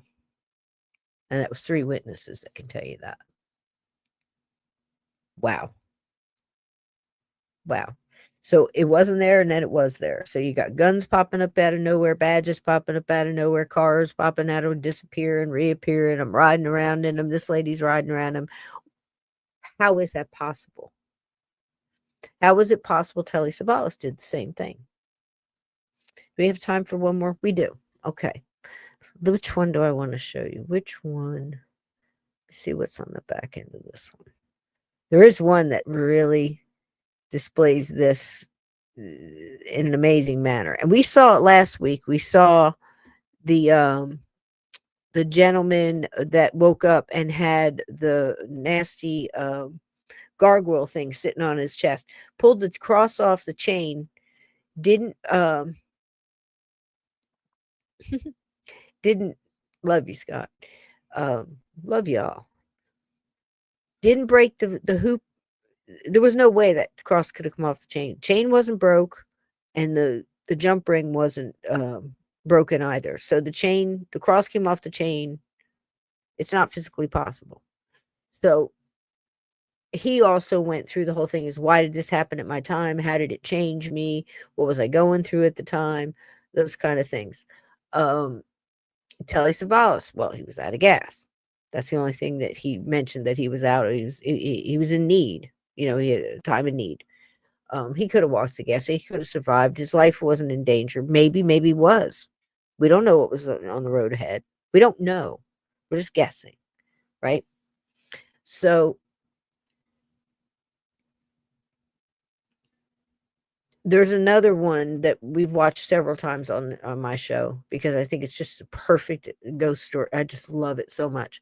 And that's the young man with, he had all the issues in the house. I mean, followed him camping, did all the stuff, ended really well. But there was a lot of manifesting things that weren't there and changing the physical. He had the wallpaper was breathing. The faces were coming out of the walls. He had all the regulars, the lights going on and off and things like that. But he also had multiple different types of this ghost appearing in different ways to him, as a mist, as this or that. But it was also causing things like the curtains to burst into flame and then go back out, like I was saying before, with no damage, no sign of anything. The smell's gone. You're not even a lingering smell of sulfur or smoke. It's crazy. So which one is this one? This one, let's see. Let's put this one up and see. They're all pretty much about. Be in touch with the dark side, then that's Ooh, exactly I did it right at the right time. We saw her last week. Once you're in. With the outside world. And yeah, this is a good one. when I went Okay, to the so house, this it one. Need a lot of work, so I thought, well, a fixer-upper, and I had. Let me start it right back here. To this day, that there you go. He didn't run by and open up the door. And I can swear that I saw what I saw. This wasn't a threatening thing. It was just so odd and so scary to have happen. In retrospect now, I believe that foolishly, when we were children and we played with the Ouija board, that's a perfect storm. That was last week's with the fire burn. Negative, evil, or crazy. Demonic to be allowed to sort of creep in, and I think we allowed it to creep in by opening it up with the Ouija board. And there's enough stories similar to mine, and a reasonable, logical mind has to draw some sort of conclusion from that. And you add on that I have experienced these things. They have happened to me. His whole life, I believe, he had problems. There was a time during the 19th century when spiritualism and seances were all the rage. Our experts say that's when Ouija boards were introduced as a popular new toy. A toy that promised to help the untrained and the naive dabble in the supernatural. Greg and Sharon both think that playing with a Ouija board is what brought evil forces into their lives. Sharon believes she has put that evil behind her. But Greg, he wonders if the powers he unleashed still follow him to this day. See? I continue to have experiences to this day. And I've had a lot of other negative things happen in my life. And, you could shrug them off to life. But now I don't know. Now I don't know if, a negative energy hasn't decided to attach itself to me to try and weigh me down or usurp anything that I'm trying to achieve. At the end of the day, it's a little cathartic to be able to speak to it when it continues to happen. And with time and with age and with maturity, you're able to look and say, well, you're able to connect the dots a little bit. And they seem to point back to that. They seem to point back to that. I believe him. That summer afternoon playing with a Ouija board innocently with my sister and her two friends. I really warn against anybody even just saying, it's just a game, just a piece of wood. Well, you can make it out of cardboard too, and it'll do the same thing for you. If you have that presence of mind that you want to be in touch with the dark side, then that's exactly what's going to happen. But once you're in. It's almost like joining a gang in New York. Once you're in, it's hard to get out, really hard to get out.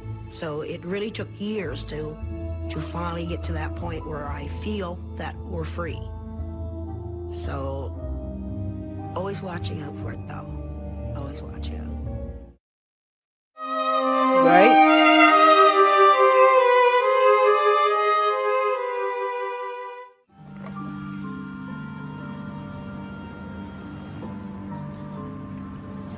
I always had a dream of moving to the country, and I bought enough country magazines there that I could actually decorate a house with the amount of money I spent. But I found this house at the... This one real quick, for those of you who read and like your closed captions in Mandarin Chinese, we aim to please. So enjoy. This ominous house, it was just like a nightmare. It was truly a nightmare. And to try and tell anybody about what we saw and what we went through, it was daily. Like, it wasn't just, oh, we saw a couple ghosts, but every day there'd be something. Home renovations, we've all done them. But what if they involve more than drywall and paint? What if behind the walls we knock down, there are dark forces just waiting to be set free? Hi, I'm Lawrence Chow. Today we meet Kingston area residents Catherine and Dave, who believe their ghostly encounters were the direct result of home renovations. Catherine Robson dreams of moving to the country, and while she knows all about designing a country home, Catherine knows nothing at all about ghosts. But the terrifying experiences she faces in her new house are about to make her an expert. When I went to the house, it needed a lot of work, so I thought, well, a fixer-upper, and I had visions of what it could look like.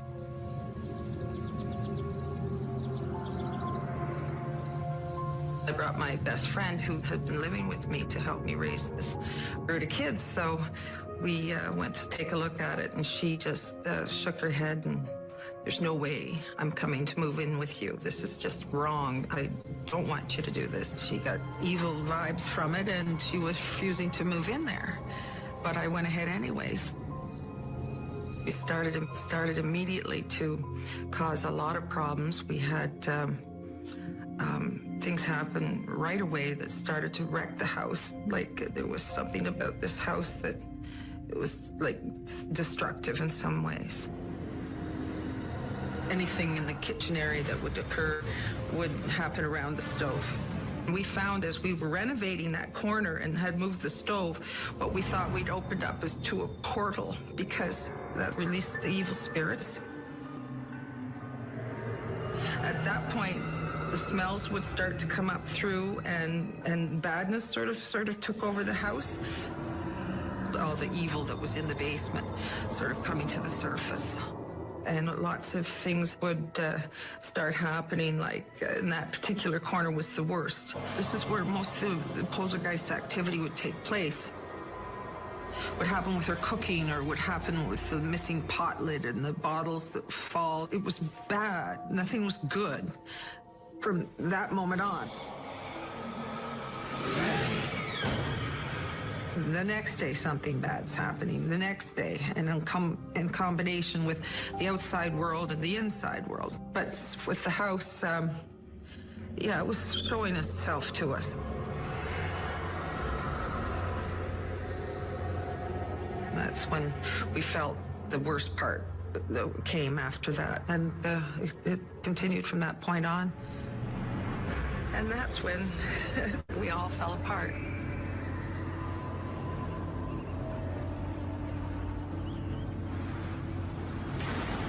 We would hear doors slam up the stairs, just like if a wind had shut the door. But there was no wind. There was no reason for anything to shut. They didn't shut like that normally. It happened during the day when nobody was up there. The kids were all at school, and this is what would happen. It was nothing like wind, so go up there and nothing's changed. It's still.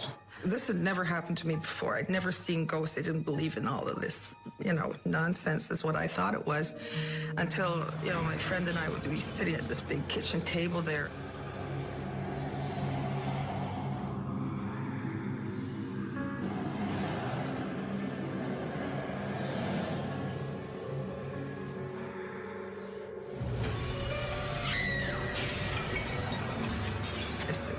did you just see that? And she says, yes, I did. That little darkness going up. Every day we'd see a little bit of something scoot, like it was black, around the kitchen.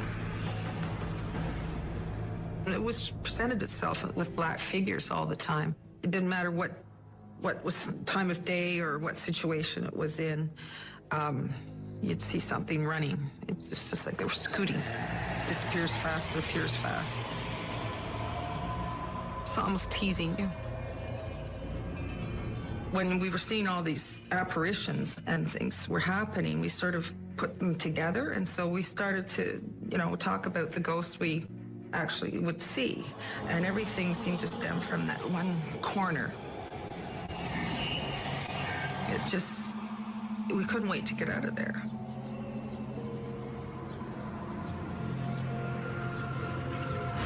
I was going up to my son's room, and I don't know what I was going in there for. The door was shut, and then when I opened it,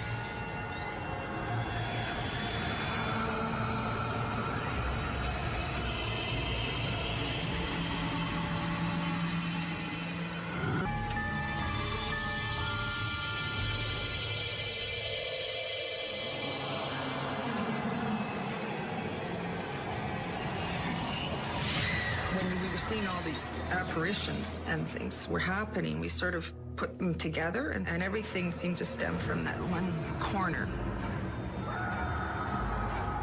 Definitely had to be a connection between the ghosts and the renovations.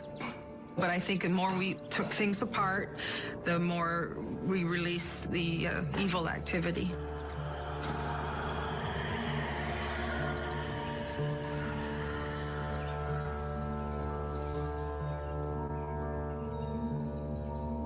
I was going up to my son's room, and I don't know what I was going in there for. The door was shut, and then when I opened it,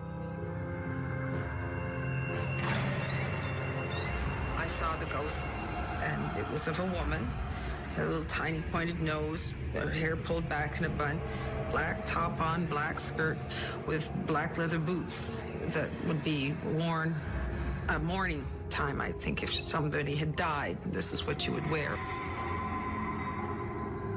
You're in shock when you first see something like that, but at the same time, you can take in the features, like, just as if you saw somebody really quickly. As I speak, I can see her in my mind. She was a real person. Everything was in place. Nothing was out of the ordinary, except that she was not supposed to be there. I saw her move about a yard, and she was just like somebody was moving a figure that was alive and carrying it through the room. It's really hard when you see something like that to really think, well, I did see it. I know I saw it. And so when that happens, and all the things that come back to you from all the ghost stories in your life, then you think, oh my goodness, this must be what people are talking about. Then I just went down to report it because I had to tell somebody what I just saw. We had our friend over, lived next door in another farm. He'd grown up there, actually. He wasn't living there now. And we said, well, we think the place is haunted. And that's when we started to talk about the ghosts and everything. And I saw this and that and everything. Oh, that must be Myrtle. Having described the size of her and what she looked like, then there's no question, because he'd met her. He was a child when she was around, and turned out that she was this matriarch of the family back then, and sat at the head table and would swing her little legs underneath and drink beer after beer and order the whole place around, and she wasn't very well liked. I just know that she must have had a lot to do with a lot of the activity up and around the stove. I decided that the place was evil, and I was going to burn everything that represented evil. I'm an artist, and I've done a lot of portraits over the years, and I had some that I'd kept and put them in the garage sort of to make it look kind of funky to sit out, but they started to show signs of tampering with. We started noticing little holes, and it just felt wrong. So I burned them. was a very still night, and I would hear a lot of commotion in the fields, like things were walking around, but I felt safe by the fire. So I felt that was part of the cleansing process, is to get rid of the things that somebody didn't like. Something didn't want us there, and we didn't want to be there, and lost an awful lot of time, energy, money, just left, and nothing. I've never seen anything, ghosts or anything, spirits like that, or, you know, in the modern home that we're in. It was just like a nightmare. It was truly a nightmare. Our experts tell us the idea of a portal is common in shamanic cultures. The shaman uses it to journey to the other world. Catherine believes the hole in her kitchen floor is a portal to the world of evil spirits. Through it, they enter the house, attack her and her family, and corrupt the portraits. And so burning the portraits is an act of purification that banishes evil by destroying the object it has become a part of. As an adult, Catherine's beliefs help her make sense of her experience. Well, there you But as go. a young boy, Dave Harrington's spiritual ideas are barely formed, and that makes his ghostly encounter even more confusing. All right. We will save that one for another night. Maybe tomorrow we'll continue this on. Steve and I were talking about he just played our radio interview that we did 2 years ago. And I mentioned that because the conversation we were having would fit tonight. We were actually talking about this subject. How are they manifesting from non-physical to physical? I can't explain it. We could get all kinds of scientists and quantum physics up in here. We can do all that. I can't. Is it a portal? Is it a type of portal through where they can change the vibration? This all comes in with Bigfoot, even dogmen, some stories. Not as many as Bigfoot, but to be honest, I've known more stories about Bigfoot. I've heard them more, So you've got that, aliens doing the same thing, transporting a friend of mine. Be careful I don't say his name. Just wonderful person, just wonderful family, wonderful person, just salt of the earth, was taken out of his bed and moved through the wall of his bedroom, and could describe when he saw, as he passed through the wall, the wires of the electrical and stuff and installation and things in the wall and the beams and things. He's told his story on my show more than once. How does that happen? To me, it's similar. I can't say the same thing in the same way that whatever it was that was in that barn, if it even was the evil thing in the barn and the stuff that the shadows that move up and down the hallways at night, things like that. I don't know what caused that fire in the crib that day. I don't know what brought that ride in that car that apparently wasn't there, that I rode in. These are mind-bending things. Is it a portal? Like this lady's saying, they move some stuff around. They're renovating. They expose something. They let out a force, and things just kept continuing. This other man and this other lady we saw last week, you just saw her. That's why I let it play. What she was saying about a Ouija board. Look, you can make it with cardboard. I say this all the time. It's the intent. It's what you're calling out. It's what you're inviting. It's what you're calling it in.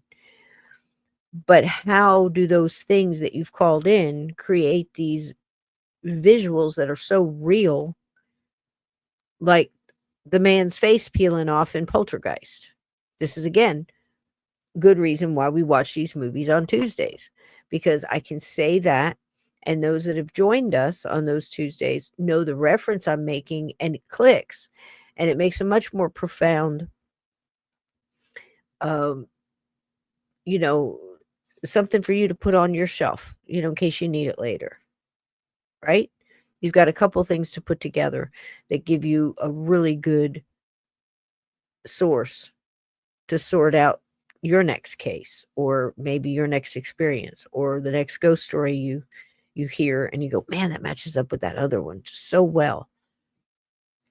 Two total strangers telling a story about an experience they had that are so similar, that the things that match up.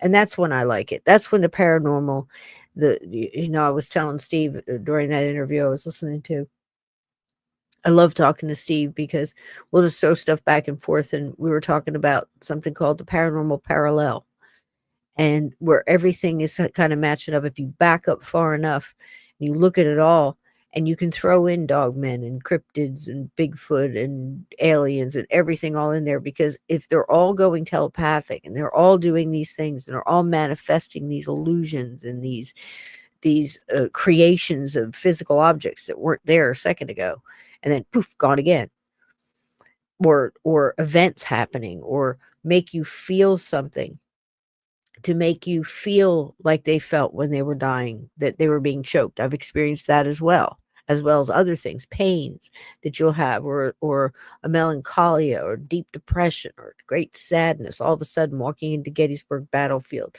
the sadness that just punches you in the chest and weighs heavy on you. All of these are physical changes in your senses that weren't there before that whatever it was got involved and started messing with you. So I don't have the answers. I wish I had an answer, a definitive answer, or even a definitive theory on this. But alas, I have none. Other than they can do things that we just can't explain.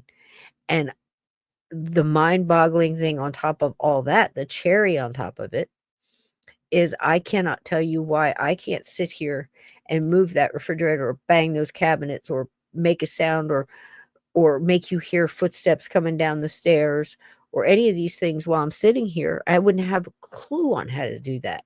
Although I do know people that can bend spoons and maybe move something, or heat something up, or put a candle out, from across the room, or many other things that I've seen. We won't even get into those because I've seen some wild stuff. But I don't know what happens when we change our form, and whatever happens as we make that transition. How come some pick up the knowledge to be able to learn how to do those things? Some don't bother. Some just huddle behind the water heater downstairs. Some just go in a crawl space underneath the kitchen until you rip up the kitchen floor, and then they come out and create holy hell. I don't have any of those answers. They just do.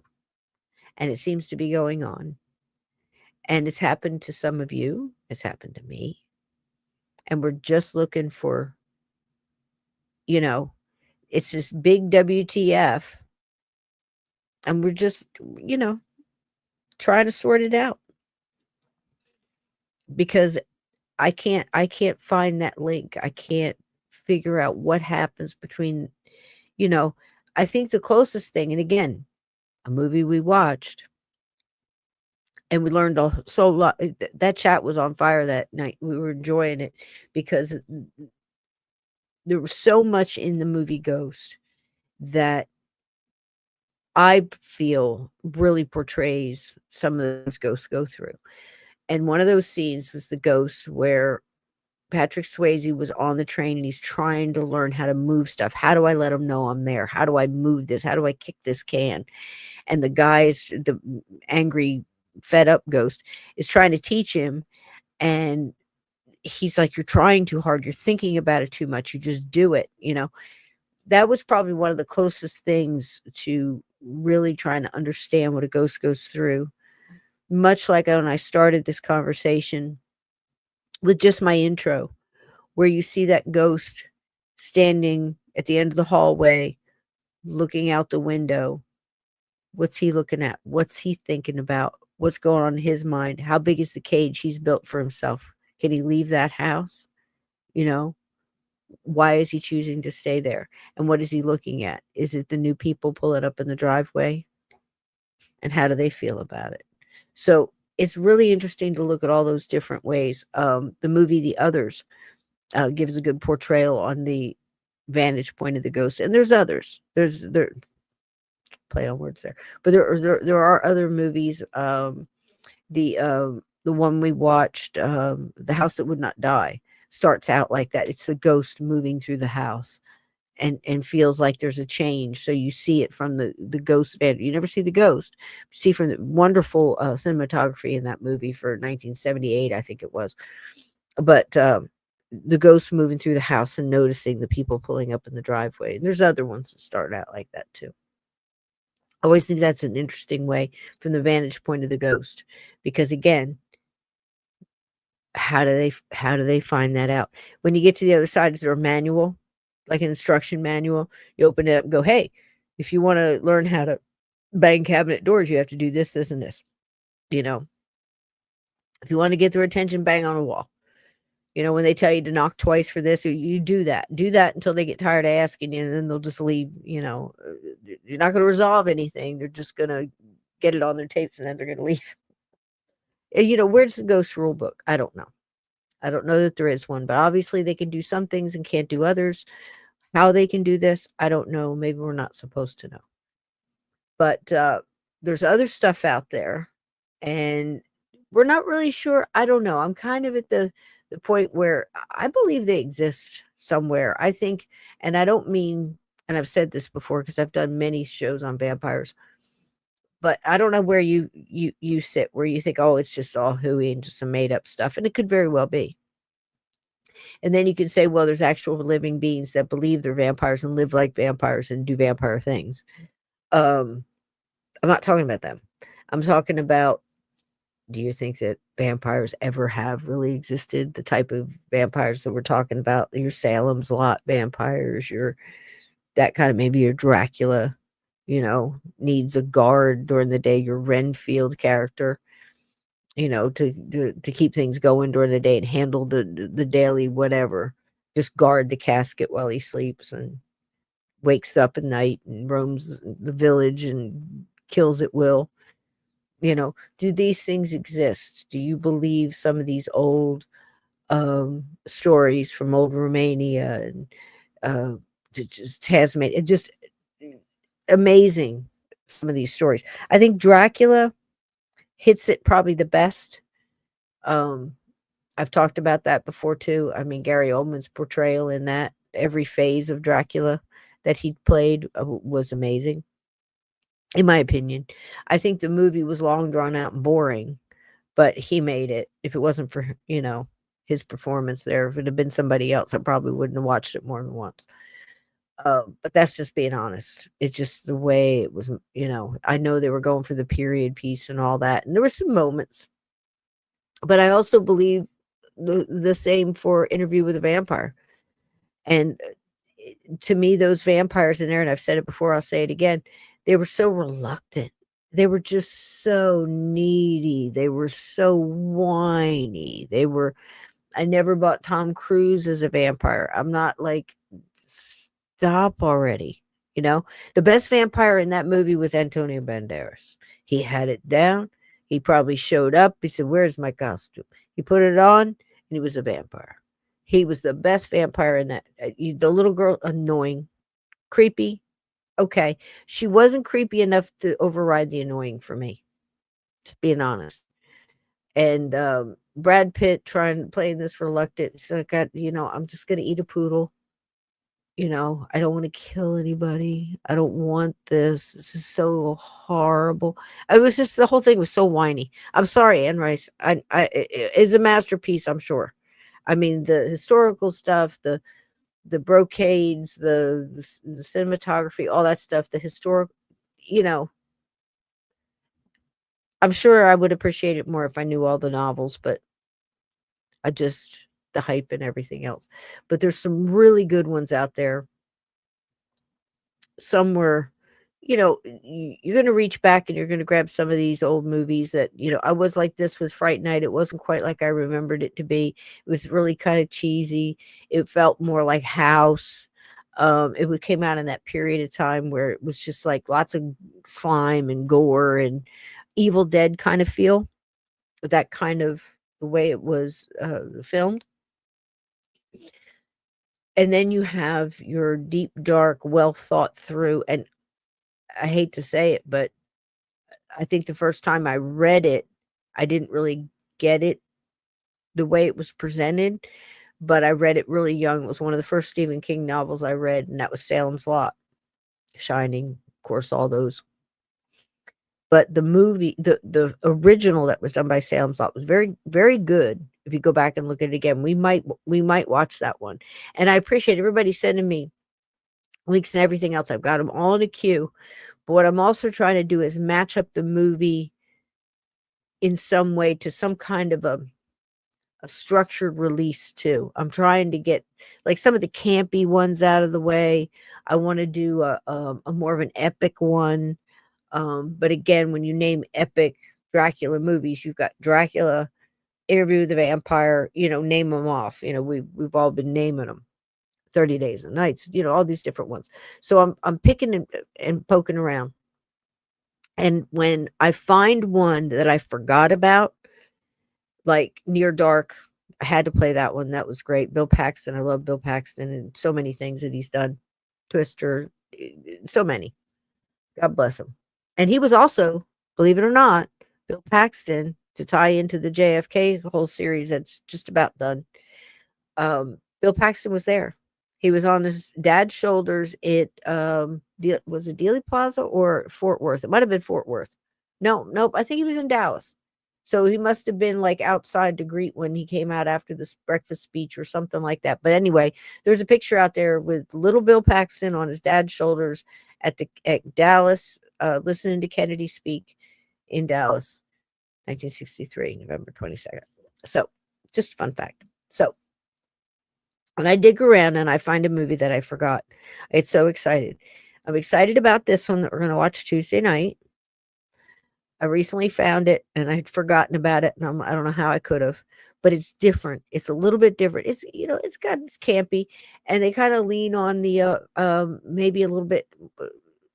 It's got a comic booky kind of feel to it. It was coming out mid to late 90s. No, not The Fly. And oh god, that movie's so gross. All of them. Jeff Goldblum one. It was just parts just kept falling off of him. It was so sad. Everybody was reluctant to. His friends felt that his brother, whoever the member was, his brother who played that, was John Lithgow. Anyway, it was just so. I'll probably never show that, even the old one, because it's horrifying seeing that human head on that fly yelling, "Help me!" at the end. It's just destroyed my childhood after that. Just scared me to death. Hey, Sarah, how you doing, honey? Good to see you, babe. So anyway, what movie am I talking about? Okay, I'm going to give you a couple hints. It's got a great director and a great leading man. The director has put out some really profound movies. We've seen on Tuesday night at the movies, I think we've seen at least one. We've talked about many, but I think we've seen at least one of his movies that he's directed. The lead is a male actor who's a real patriot. Let's put it this way. And I love him so much. I love all his characters. I think he's a great actor. And he's really got quite the range. But he did a great show. I don't know if you've ever seen it. It was about lawyers. It was called Shark.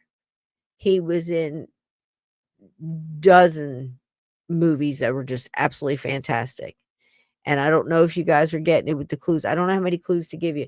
This one kind of follows along of more of a, I don't want to say a Van Helsing character because I'll give you totally the wrong idea, but definitely a vampire slayer. And it's got some great vampires in it. And it's got a lot of the lore of the vampire stuff in. I want to get a lot of movies that have that. I want to go back to the original Dracula written the way it was. And I'm hesitating to show Dracula, but because it is so long and dark and drawn out, we need one tray of whiskey balls for that one. But this one, what else can I tell you about? It's got a Baldwin in it. Not an intolerable Baldwin. He's kind of milquetoast Baldwin. Did I really just say that? I was being so honest. I'm sorry.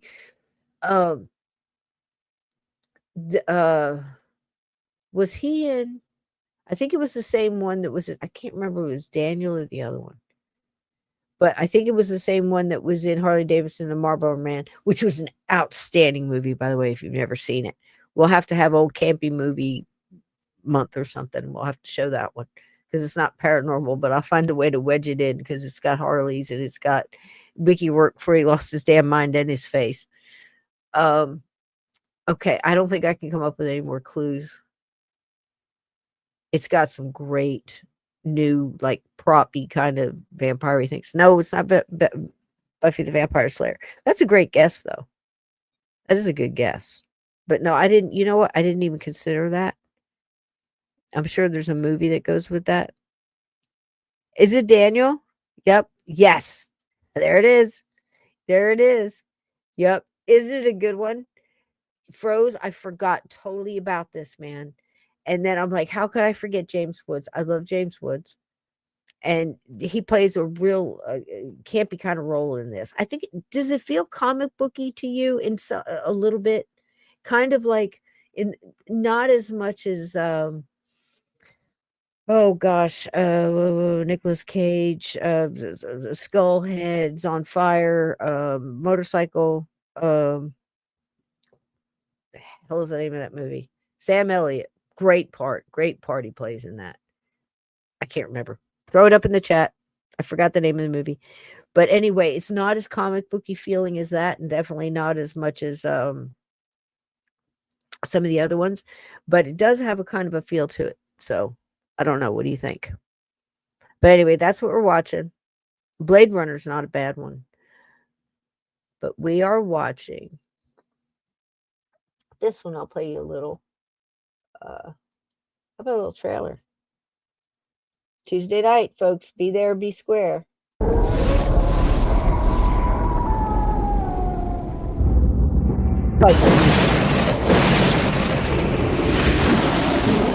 Have you ever seen a vampire?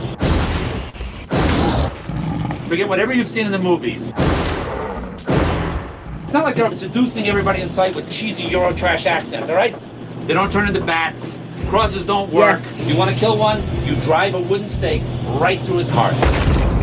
We think we got a nest inside this place. And chances are we'll find a master in here somewhere. I know your parents were bitten by vampires and you were raised by the church to be its master slayer. No one knows vampires better than he does. Open wide, baby. But he met his match when he met the master who started it all, Jack Crow. He was a priest. It's the first known case of vampirism. The first and most powerful. You are the only one who faced Alec and survived. A master vampire has a telepathic link with his victims.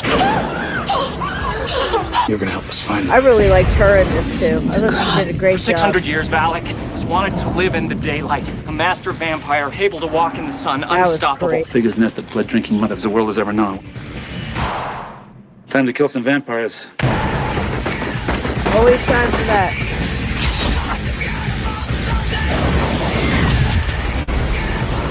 Step behind us! Come on, come on!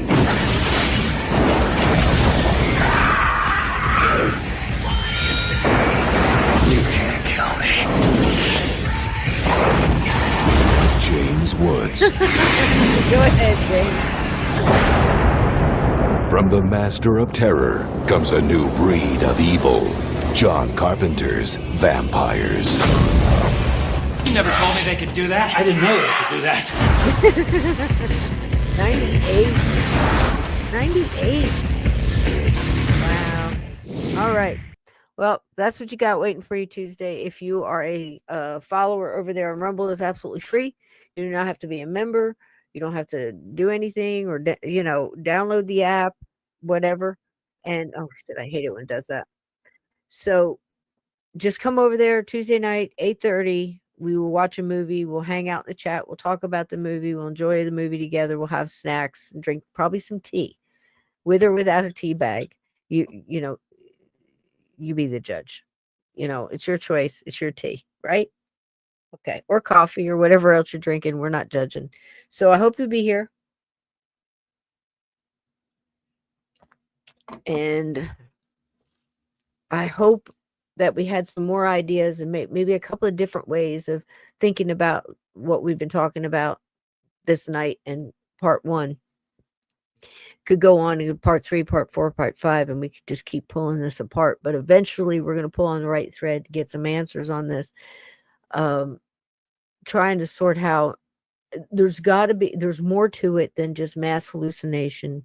There's more to it than just, I'm not saying it couldn't be, in some cases, but there's a lot more going on than just one explanation can cover everything. So I hope you always look at things in different ways. Again, that's one of the reasons why we watch the movie. It's not just to learn about ghosts or vampires or werewolves and talk in the chat and see what you heard growing up. What lore have you, understood? Did you hear about, the garlic against vampires and what are the rules behind that? And where did you hear those from? And stuff like that. We're all just seeking answers and stories and, the next tale. And sometimes we have our own and we want to tell them. I tell mine and I know they sound crazy, but believe me, I've heard me tell them. They're nuts, but I was there. I know what I saw. And nobody can just tell me that it was some kind of hallucination through the whole thing, wasn't drunk, wasn't this, wasn't that, and it's happened to so many other people. And again, that's why I think it's so important to just tell the truth, tell the facts the way they happen, and let them sit wherever they lay. And I will be here tomorrow night with Mr. Steve Stockton. We talked today. We're not sure what we're talking about. We might just continue on this. I've got some stories about La LaRue mansion in New Orleans being a part of this and having a lot of these characteristics that we were talking about tonight, and some other stuff too. And we might even, who knows, we get into quantum entanglement or something. So I'll see y'all tomorrow night for that. Tuesday night, put it on your calendars, 8:30. We are going to watch Vampires with James Wood by the terrific John Carpenter. I almost said Jim Carpenter. Jim Rockford. I love y'all. Thank you for being here. Thanks for putting up with my ranting. I would also like to thank everybody who participated in last Monday's talk with the wonderful guest, Vince Palomera. And he did something nice for this week. He actually shared a link to that show on his channel. And a lot of people that are interested in JFK came on over and subbed to our YouTube and said a lot of really nice comments on that show. So if you do me a solid and go back to that show on last Monday night, and thank Vince for being here, and the other people on there, they've got a lot of great comments and stuff like that. Just throw up a comment or two and thank him for doing that. I'm going to get him back here. We could have gone hours and hours on his knowledge on JFK, and the things he knows about the other attempts on the assassinations and a lot of the inner workings of so many of these things, these different aspects of that day and, the weeks and months surrounding it, that is so rare, that he got to talk to a lot of these Secret Service men before they passed, one-on-one. And the things that he dug up really has made a difference. Everybody has it. There's so many people that contributed, made a difference in this. But as far as the Secret Service and some of the things he pulled up, it really changed a lot of things. And like I said during that show, a lot of it was also towards Kennedy. And, it's one thing to, blow the president's head off in the middle of God and everybody, but then to blame him for it on top of everything else. It means he did the bubble top, he did this, he did treason, he did this, and everything was it was such a horrible, and to say that for 60 years and then to have it debunked or proven to be a bold-faced lie is very important. If it took 50 years, 60 years, I don't care if it took 100 years. I think it's important to get the truth out there, and that's all we're trying to do here. I'm glad you joined me for tonight. Thank you for being here for this. It's a very important kind of subject. This one, I think it ties in a lot of different things. So tell me what you think about it, and if we're here tomorrow night and you want to think about it and add in tomorrow night's chat, we'll ask Steve what he thinks about it too. He was saying a lot of really good and important things on that interview we had, and oddly enough, it was all about this. Imagine that. I love y'all. Y'all have a good night. See you tomorrow, and dance your way on out. Get your shoes off, and let's dance some of those blues away. Remember, raise your vibration. Okay? Good night, everybody. Be good humans.